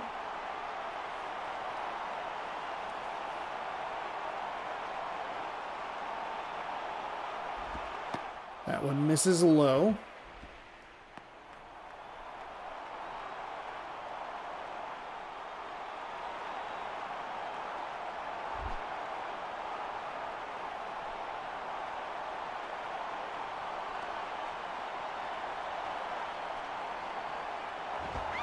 Oh, puts a good swing on that one, but it sails foul. 1-2, 2 gone here, top second. Angels have scored 1 run via the walk. That one's fouled away.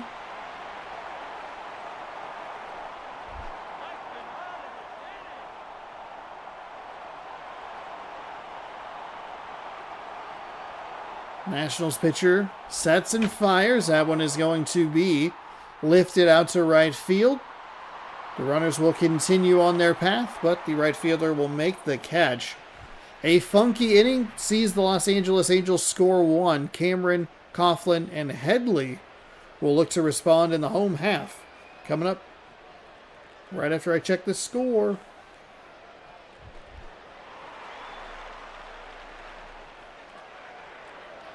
$30-15, okay. The Patriots are good again? What? Hey, guess what we didn't need as, like, football fans? The Patriots being good again. That pitch hits the top of the zone.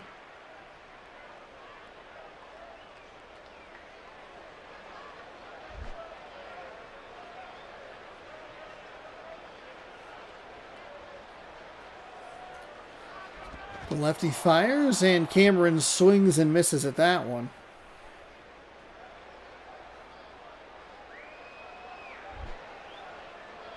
0-2.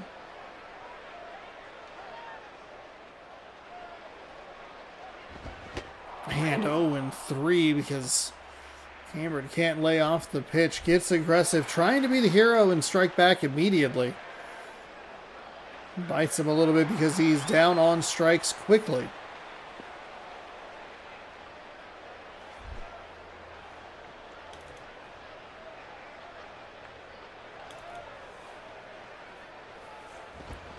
That is hit to the second baseman, scooped cleanly, which is not the most common sight in the world. And that is quickly 2 gone, so a 3-pitch strikeout and a 1-pitch ground out. That'll bring in Chase Headley. Currently at 4 pitches. This inning we saw batters work walks that took longer. That one stays up and out of the zone. Ball 1.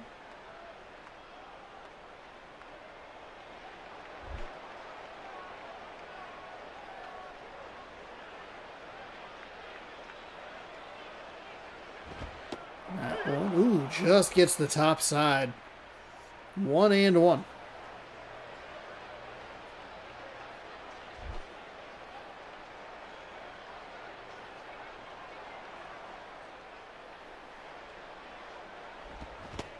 Big swing and a miss makes it 1-2.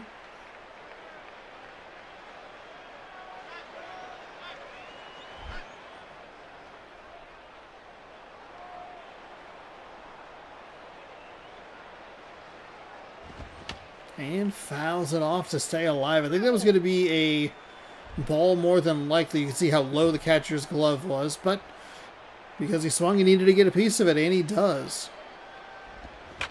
That will be hit well out to left center field. It is going, it is going, it is at the base of the wall. So that'll be a 2-out double as the Nationals look to try and get something going with a couple gone.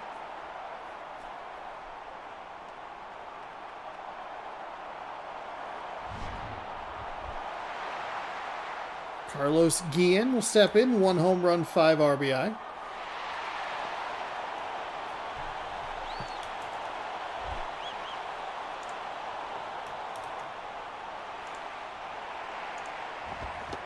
Guillen thinks about swinging, able to hold it back. 1-0.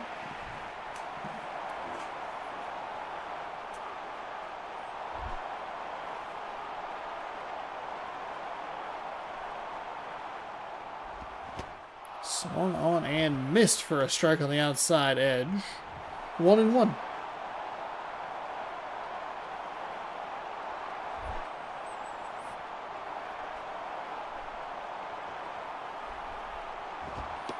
That one stays upstairs. 2-1.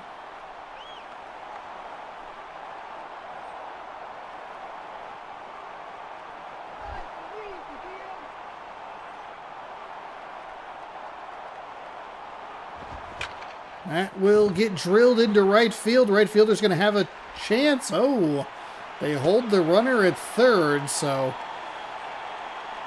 not hit hard enough or deep enough to try it or to get that run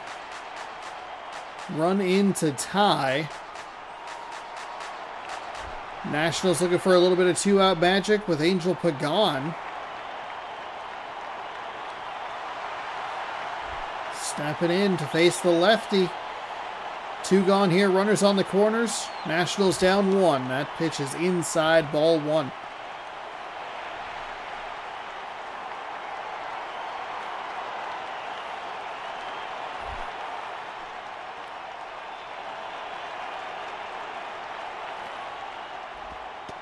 That just missed outside. I'm a little surprised.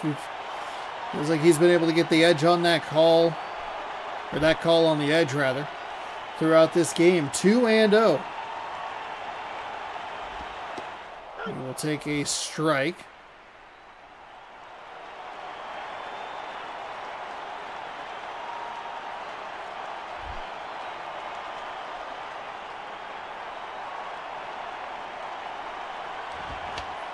Fouls that one away.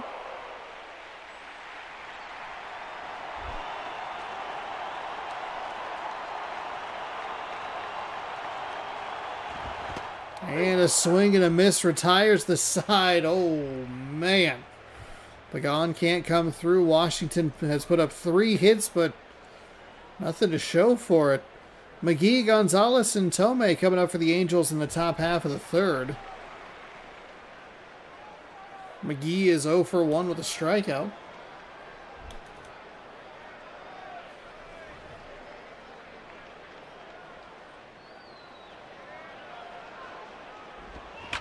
I was curious to see how aggressive these Angels bats would be.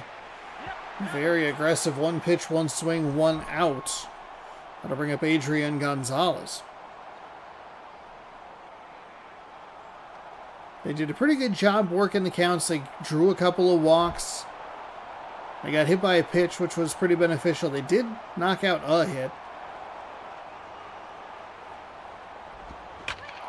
And that is out number 2. Oh, it gets over his head. That's where that animation gets super funky at times.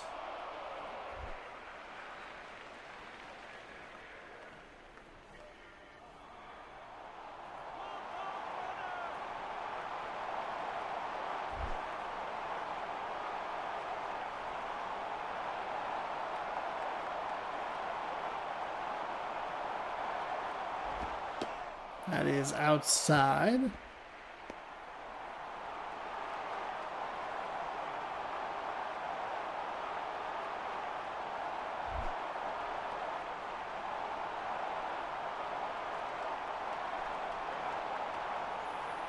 So 1-0 with 1 out. Takes that pitch for a strike. 1-1. Looking for perhaps a little more a little insurance here in this top of the third.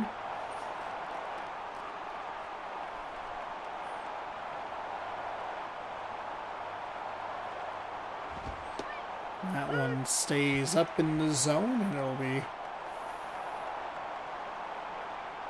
strike number 2.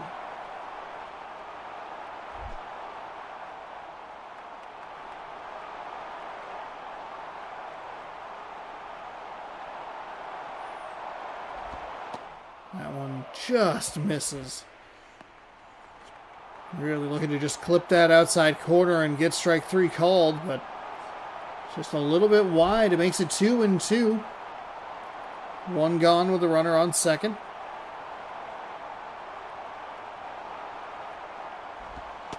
That one misses outside as well.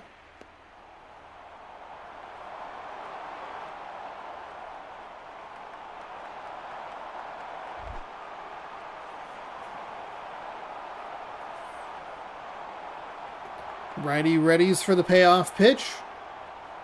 Into the motion, gets the swing and the miss. Tied him up inside, and that will be out number 2.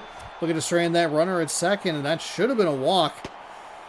Normal swing timing on a 90-mile-an-hour fastball. It's about a half a ball off the plate. Good sequencing, and they'll bring in a lefty from the pen. It's Dusty Hughes.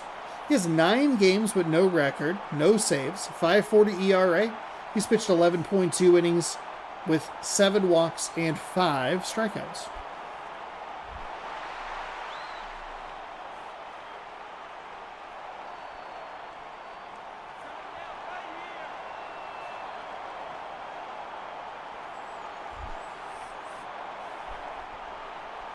Two gone here, top of the third. Runner on second, looking for a little insurance. He will sail that pitch high for a ball. 1-0.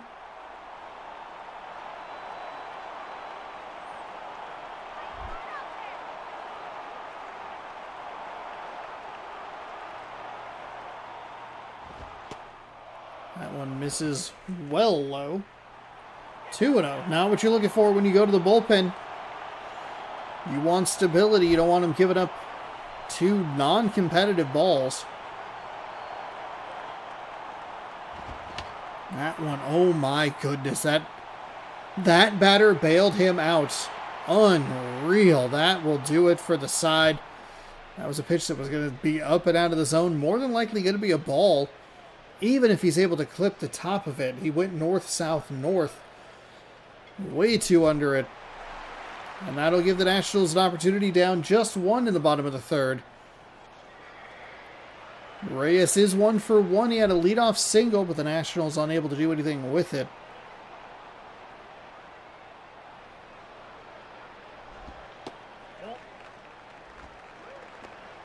Lefty misses just outside for ball 1.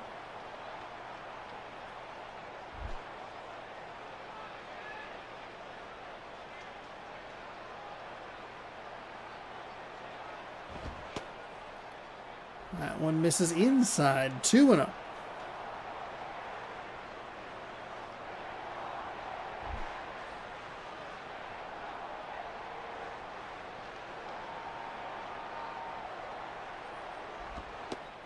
Reyes takes a strike right at the top of the zone. It's a good take by Reyes. Worst case scenario, 2-1. Best case scenario, 3-0. It's a nice location here. I believe it's Cliff Lee is on the mound. It is weird because I say so many of the names and then they just immediately empty from my brain. Well, that'll be caught by the shortstop behind second base, and one is gone. Delman Young, 0 for 1.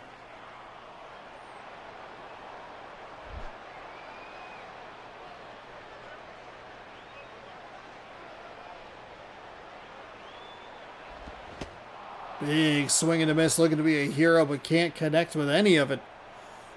Strike 1.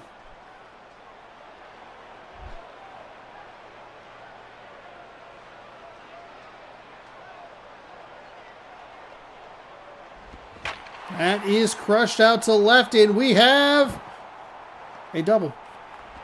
Thought maybe we'd have a tie game. The left fielder throws in. Big, strong throw. He's made a couple of those plays at least competitive. The way that came off the bat. And we saw that other one that's kind of just kept going. It was a foul ball. So I'm getting tricked a little bit.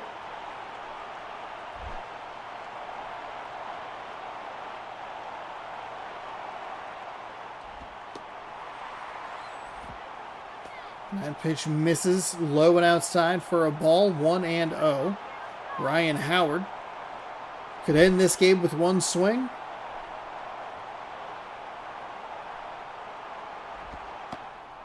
Ooh, man, might want that pitch back.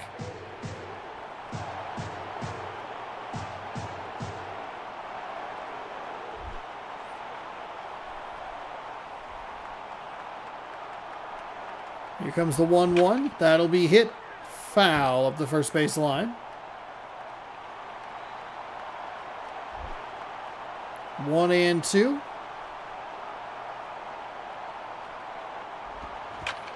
Howard gets under this one.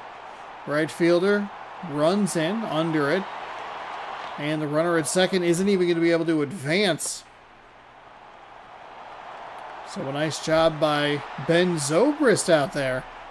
Got to bring in Kelly Shopich, their last chance. Got to keep this.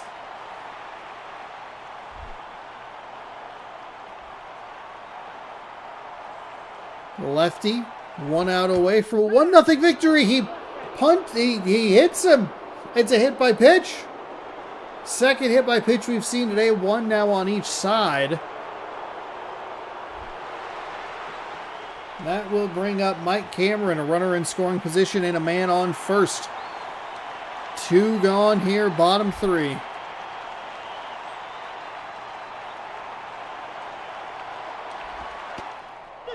Cameron was really aggressive his first time up. I'm surprised he wasn't as aggressive in that one, in that spot. It was a pretty okay located fastball. He'll swing at that one and miss. 5 pitches to Mike Cameron in this game. All of them are strikes, 4 of them swinging. Down to their final strike, the lefty winds and fires. Cameron swings and misses, and that will do it. Angels win 1-0. Nationals a couple of times got the tying run into a good spot, but could not bring them across. They out-hit this Angels team. The Angels score one of the weirder runs that we've seen. It was a walk, a single, a hit by pitch, and a walk to score the run. 1-0. It'll be Cliff Lee, your player of the game. 3 innings, 4 hits, 4 strikeouts. He gets the win to improve to 3-3. Irvin Santana gets the loss. He drops to 1-4. 4 hits for the Nationals, just 2 for the Angels. And that will do it. I don't even know that I changed the thumbnail for that last game. Sure didn't. Whoopsie daisy. We're heading out west. We're going to Arizona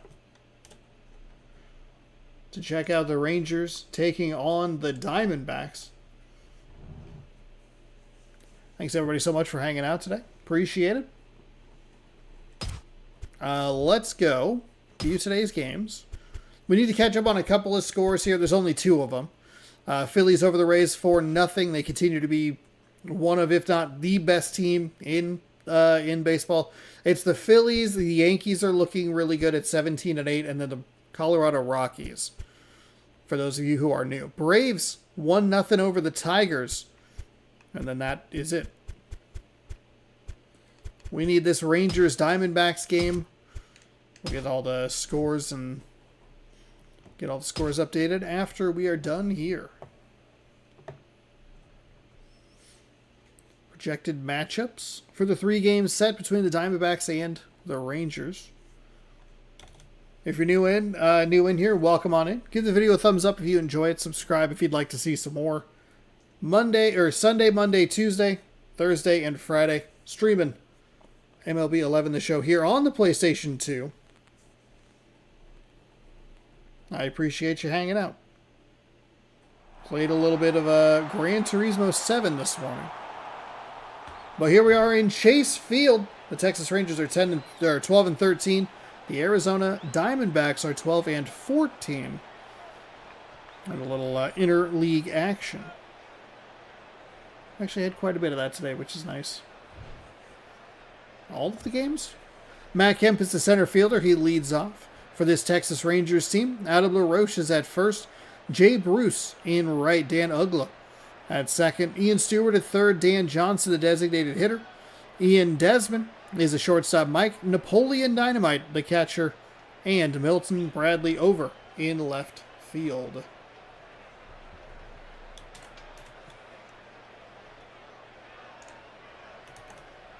Oops.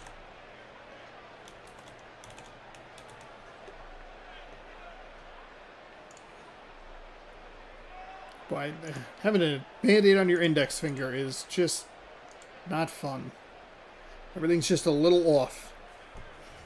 A lot of lefties in this, 4-4-1. Dan Herron's the right-handed pitcher. 3-1 to 3.52 ERA, 5 games, 15.1 innings pitched, 14 hits, 3 walks, 15 strikeouts. There's your Arizona Diamondbacks lineup, including our guy Cesar Istruis. Maybe our most improved name. I should give out an award for that. It'd be Istruis or Kai Espo. There's one other one that I was really bad at as well. I'm sure there are more that I'm still bad at, but some that I'm actually getting. 1 pitch, 1 swing, foul. We are underway here in Arizona for the 4th of our 4 games. Happy December, by the way, everybody. That is launched out to left field. Does he have it, or is it a home run? It is a home run, a lead-off solo shot. Because you can't have a lead-off 2-run home run, Sean.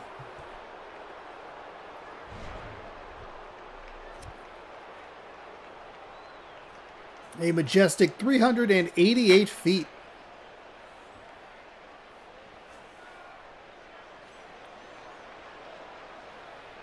Wow.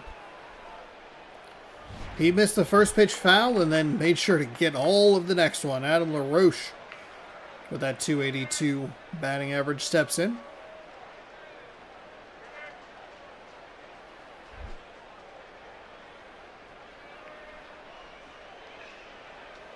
Well, this was a couple years ago's World Series. I just remembered. 2023. Yeah, Blue Jays, Dodgers. It'll be the Yankees, Dodgers, and then the Rangers and the Diamondbacks.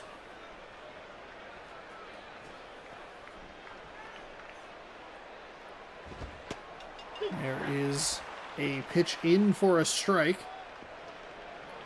Arizona rolling it back with their purple and teal color scheme. Very black and red in this era of baseball. Which I think they still kind of are. They're like red and gray. But they do have the City Connects, which bring back that purple and teal. One of the better City Connects out there. That is hit well out to center field, so that'll be a single. Texas off to a hot start. 1 home run, 1 single.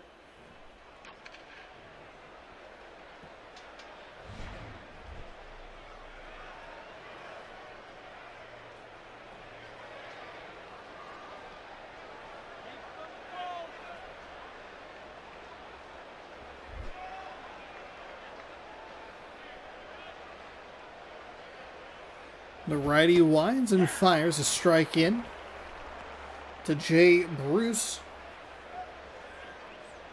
Still nobody out here for Texas.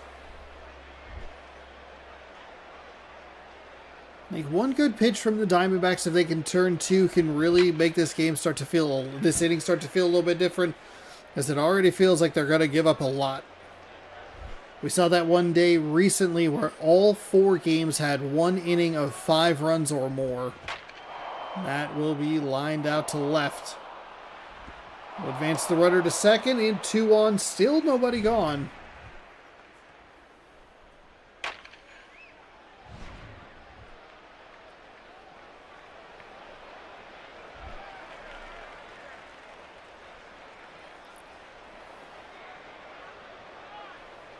Dan Ugla with my favorite photo.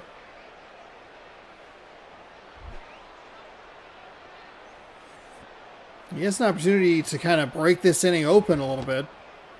He went. They say he did not go. It looked like from our angle they broke the plane, but I'm not a digital umpire from 15 years ago. Can't be held accountable for these bad calls.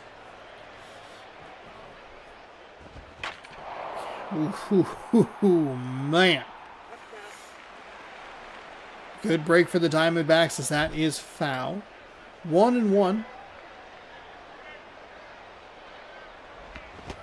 Big swing and a miss.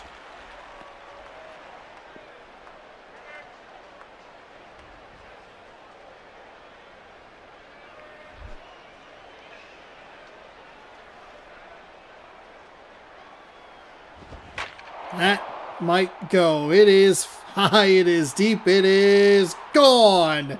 Second home run of the inning for the Texas Rangers, and it is 4-0 already. There's still nobody out. Wow.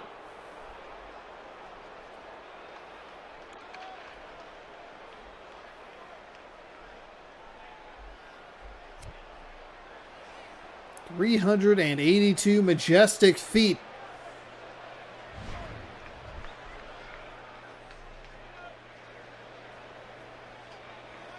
This is one of those times where you look at it and you think, thank goodness it's just a 3-inning game.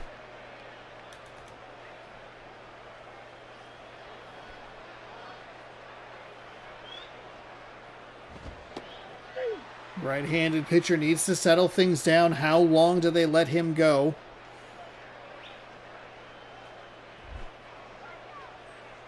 Or do you just kind of say, well, you know what? You're just going to eat this start. See if you can settle down in the second. Big swing and a miss there. Has him, I think it's at 0-2. I think that first pitch was on the edge. It is indeed 0-2.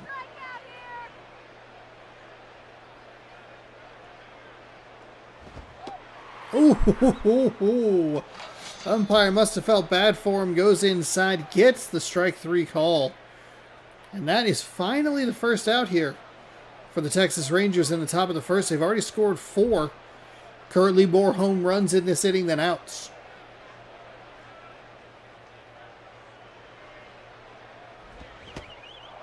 Thought about swinging, did not go. No appeal down to third, and it'll be a ball, 1-0.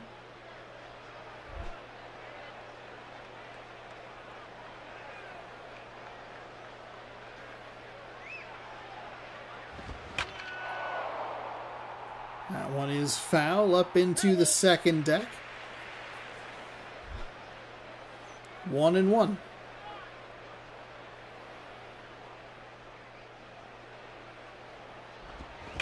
That is rolled over to the first baseman. He'll step on the bag, and there is out number 2. So, 2 outs, 2 home runs. We're even. Chances of you hitting more home runs in an inning than outs is probably pretty slim, but not unheard of. Ian Desmond.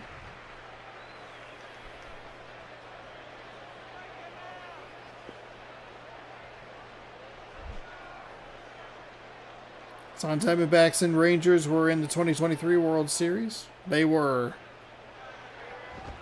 That is smashed out to right center. Does it have enough? Or is the center fielder going to chase it down? He is able to track it down, and that will retire the side. 4 runs on 4 hits. Arizona has their work cut out for them early here in this one as we head to the home half. David DeJesus, the lefty, will start lead off from right field. Freddie Sanchez is at second, Joey Votto at first, Alex Gordon in left, Hector Luna at third, Jamie Carroll is your designated hitter, Curtis Granderson center fielder, Matt Wieters the catcher, and Cesar Istruas is the shortstop. A couple of switch hitters at the bottom of the lineup. It's a little slanted toward the lefty. 1, 2, 3, 4, 3, 2. Lefty-righty switch. David Price is the lefty. He'll be on the mound, 3-2 with a 3.68 ERA. 5 games with 14.2 innings pitched. 18 hits, 2 walks, 12 strikeouts. Good numbers if you're rooting for the Texas Rangers. There is your Texas Rangers defense. David DeJesus will get things started.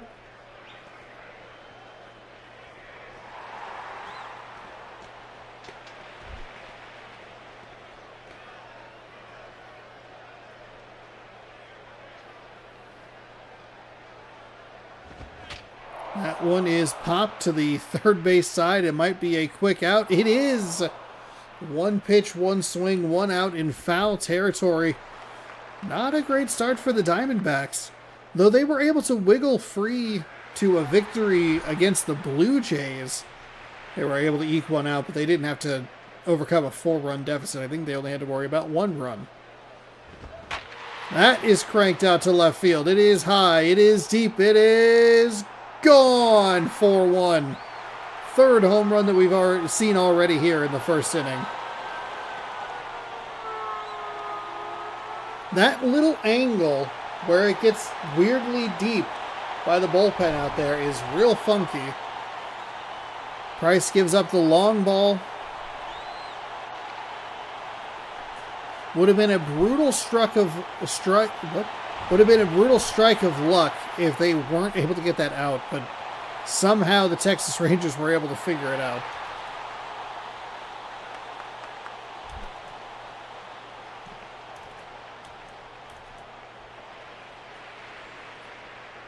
So the lefty looks to reset after the long ball. Big swing and a miss there for strike 1. Not sure why there are the boos. He clearly swung.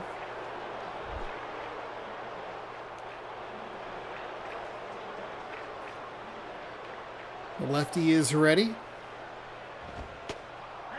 Fires in the zone for a strike.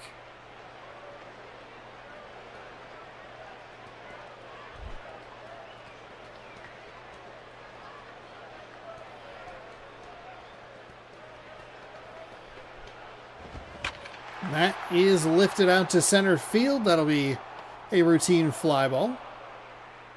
And that is out number 2. So we'll pop out, a home run, a fly out.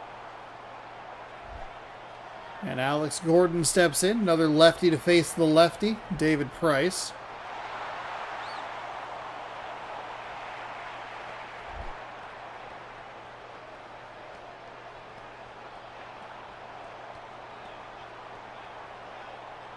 Price ready, winds, fires. That sails outside.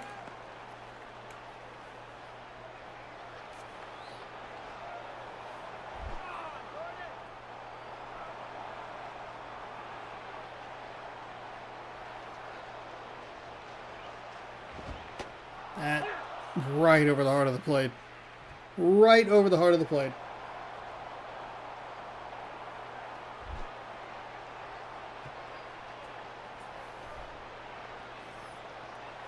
Nice strike from Price, makes it 1-1. That's a big swing and miss.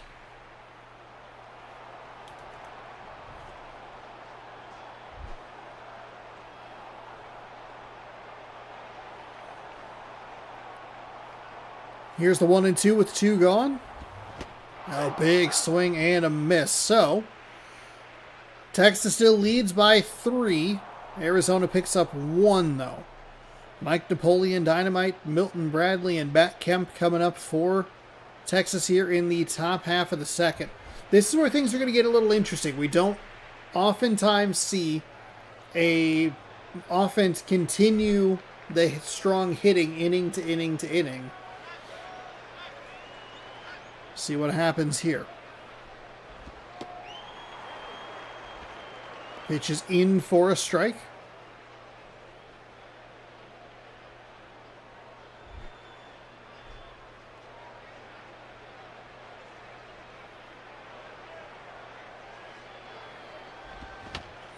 That one's rolled over, foul. That ball cat.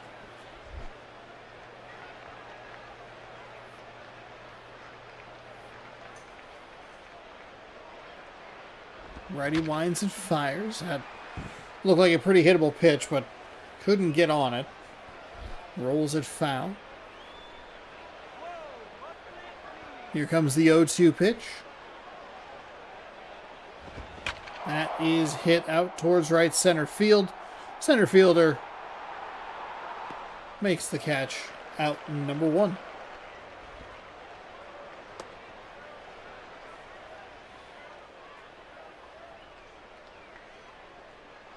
This Diamondbacks pitcher can settle down just enough. See if that offense can pick up anything in the bottom half of the second. Milton Bradley with a .250 average.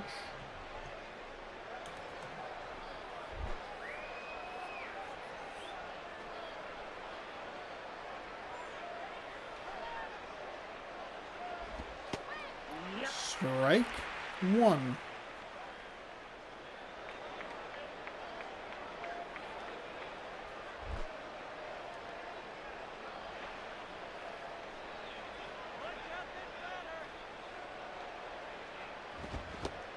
Strike 2, big swing, and a miss.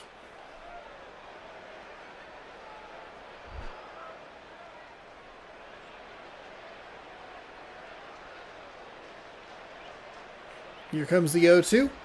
That is hit well out towards right center field. Does it have enough? It will. It does. It got into the pool. The 3rd home run of the day for the Texas Rangers, Milton Bradley.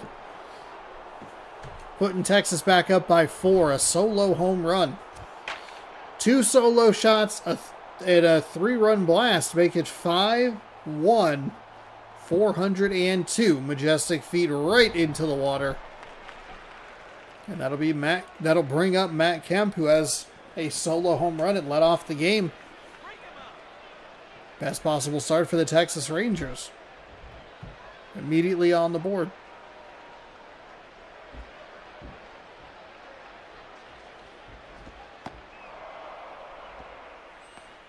That pitch misses outside for a ball.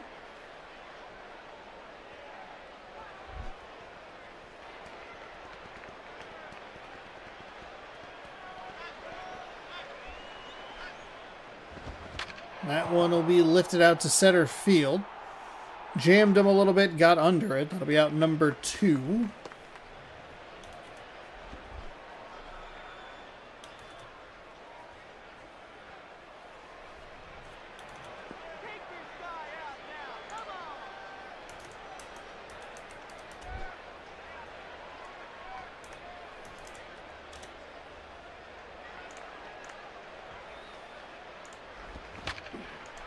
That one's rolled up the foul. Rolled up the line foul.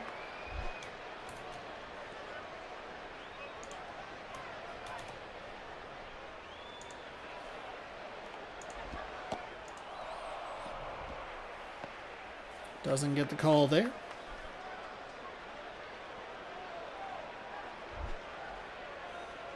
One and one with two gone.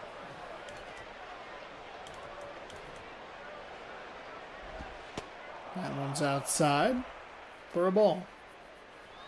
What was that pitch that I missed? I don't know. But that was pretty well inside. 2-1.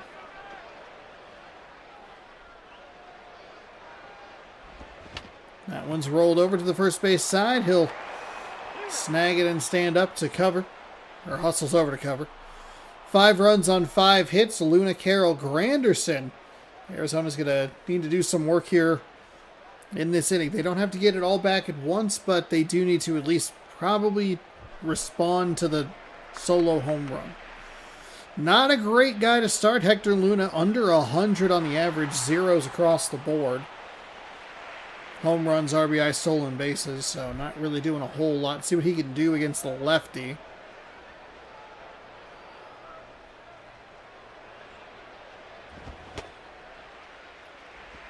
That is a ball.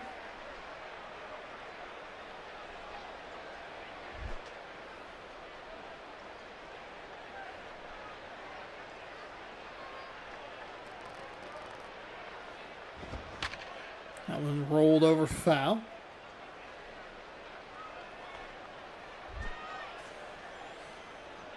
Makes it 1-1. Lefty is ready. Winds and fires. That one's pulled up the third baseline foul.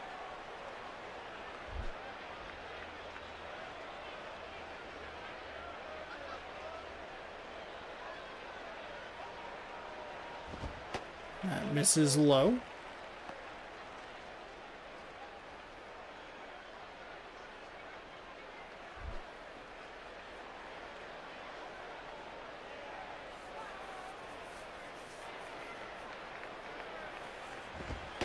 That misses low as well, so hey, even with an average that's under 100, good eyes here to work this count full.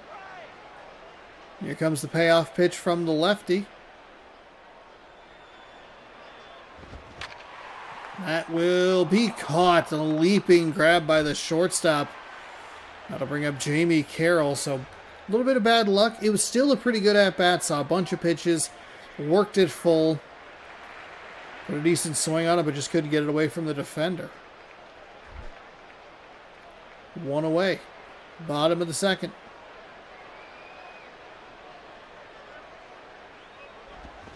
That one, foul up the third baseline.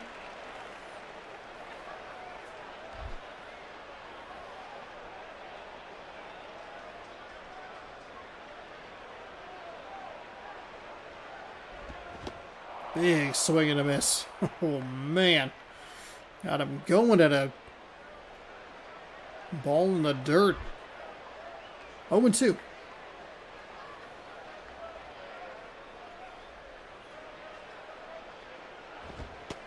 And it's a strike on the outside. Man, Arizona not getting the breaks here. I mean, it's a good pitch. It's a running fastball, 93 with 4 inches of break. Right on the edge. And that is strike 3.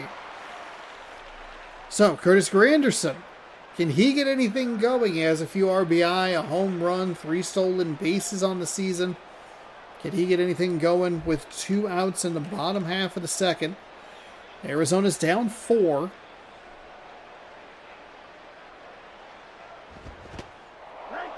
They're going to call a strike that's likely right at the knees.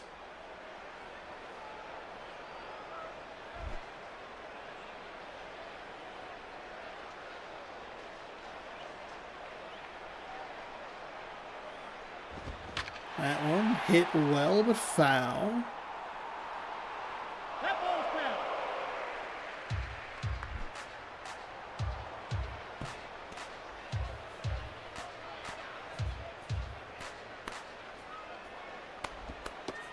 Oh my goodness. Two brutal strike calls. Gets the low inside corner. That's going to retire the side. Arizona with just a whole inning of bad luck. It was the leaping catch by the shortstop. It was a good pitch on the outside for out number 2. And then that pitch, woof, umpire apparently, they have somewhere to be. We don't have time to be umping this game. I have dinner reservations at 6.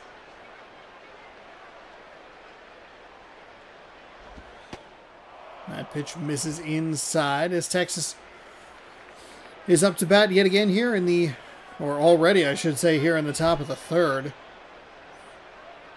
5 runs on 3 long balls. Arizona 1 run on 1 long ball.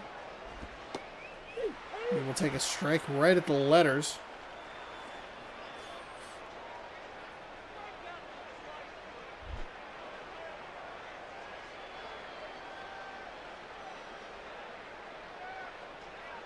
Here's the 1-1. That one is foul at the first base line.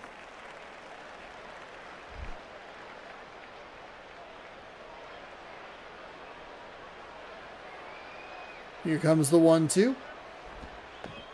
That one's in the dirt. Makes it 2-2. Blocked nicely, though it didn't really matter.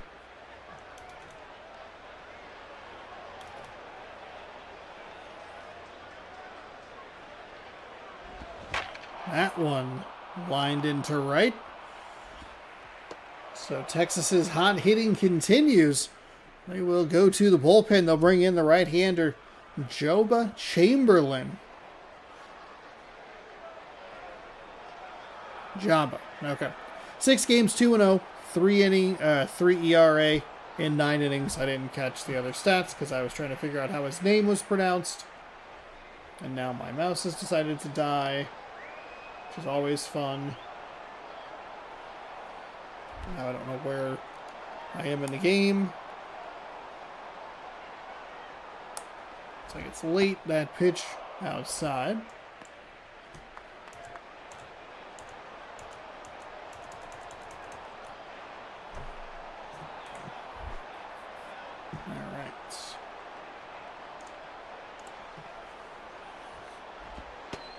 That's a strike on the outside part of the plate. So they made sure he went 2 complete innings. I don't think he got an out because I believe that was a leadoff hit. It was. So 2 full innings. Gave up too many home runs. It's a bit of a funky reach.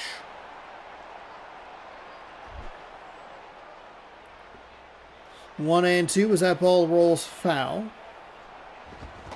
Big swing and a miss there. So, Ugla, who had the 3-run home run early in this game, out on strikes. That'll bring up Ian Stewart, who is 0 for 1 with a strikeout.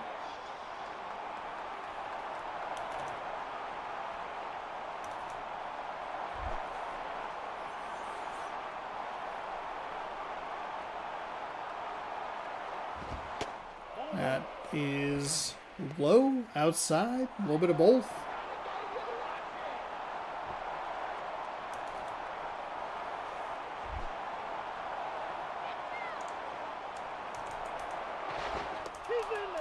He's safe.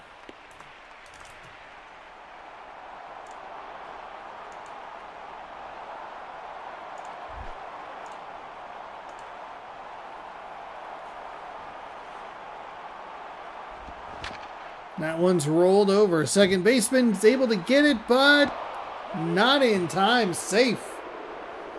Another brutal break for the Diamondbacks. It's a good dive to at least stop it before it gets into right field and is a guaranteed single. But you are really looking to at least pick up and out there. Dan Johnson's 0 for 1 today.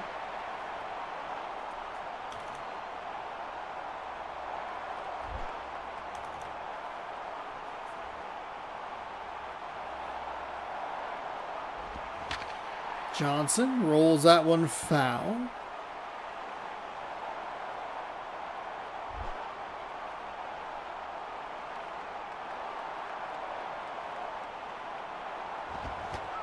Big swing and a miss on a pitch that ties him up inside.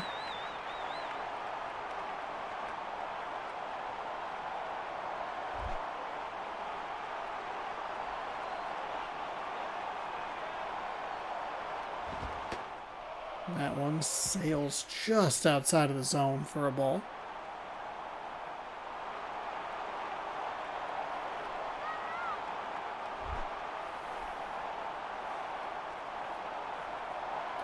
That makes it 1-2. That one's low to make it 2-2.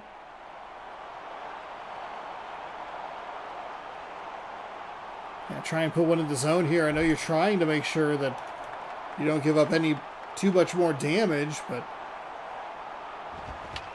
oof, gets bailed out a little bit there. That was likely going to be ball number 3, but that one sailed and missed. But contacted. That'll be rolled over. Great opportunity for 2. Behind the back throw. Turns to first for the double play. 7 hits for Texas. 5 runs. They don't pick up anything in that inning. It'll be Wieters, Istruis, and De Jesus for Arizona. Last chance in the bottom of the 3rd. Matt Wieters. Wieters, okay. We're good. We're doing it. We're improving.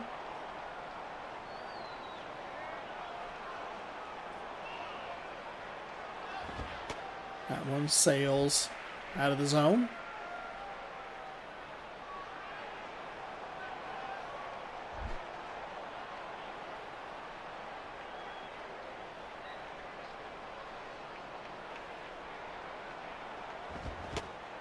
Thought about swinging. Holds it back.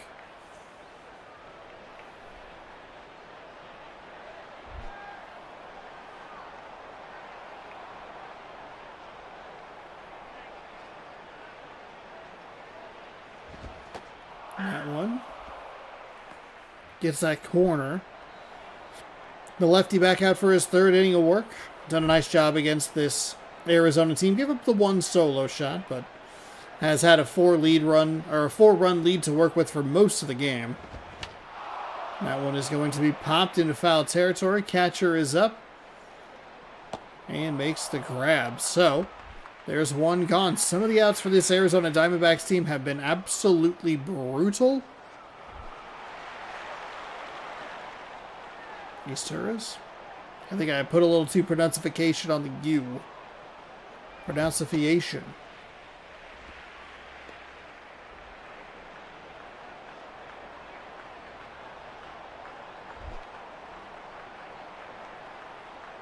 So 1-0. Following the pop out into foul territory. Lefty gets that strike at the knees. 1-1.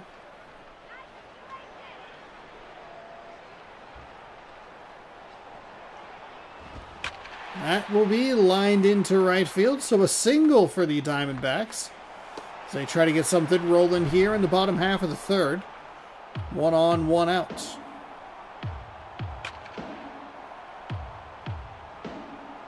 I think there's a U in his last name, so maybe that's just on me. David De Jesus, it might be an I instead of a U. Mistress. We're working on it. It's our most improved, but we're working on it. Lefty facing a lefty. 1 on, 1 gone. That is a strike. Batter does not agree with it, but the umpire says he got that low inside corner. It's 0-1.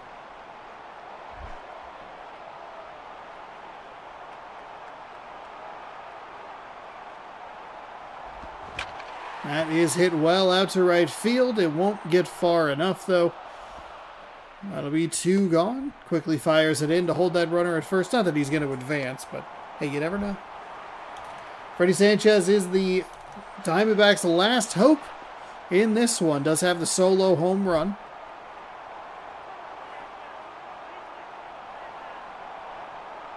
A swing here could make it at least interesting, but Texas has plenty of room to work with after an explosive first inning.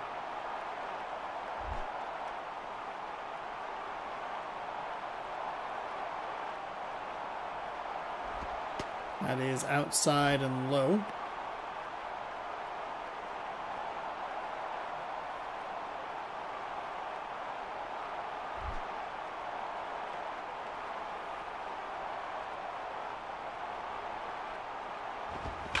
That is launched into left field. The left fielder stretches out and grabs it, and that will do it. Texas rides a hot first inning. 4 runs in that first inning. They give up 1 on the solo shot, but get it back. It's 5-1 your final, as Texas takes this one.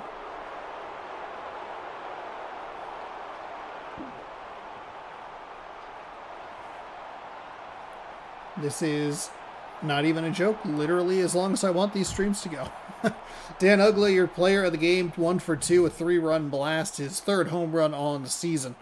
And that 3 RBI represents a quarter of his RBI this season.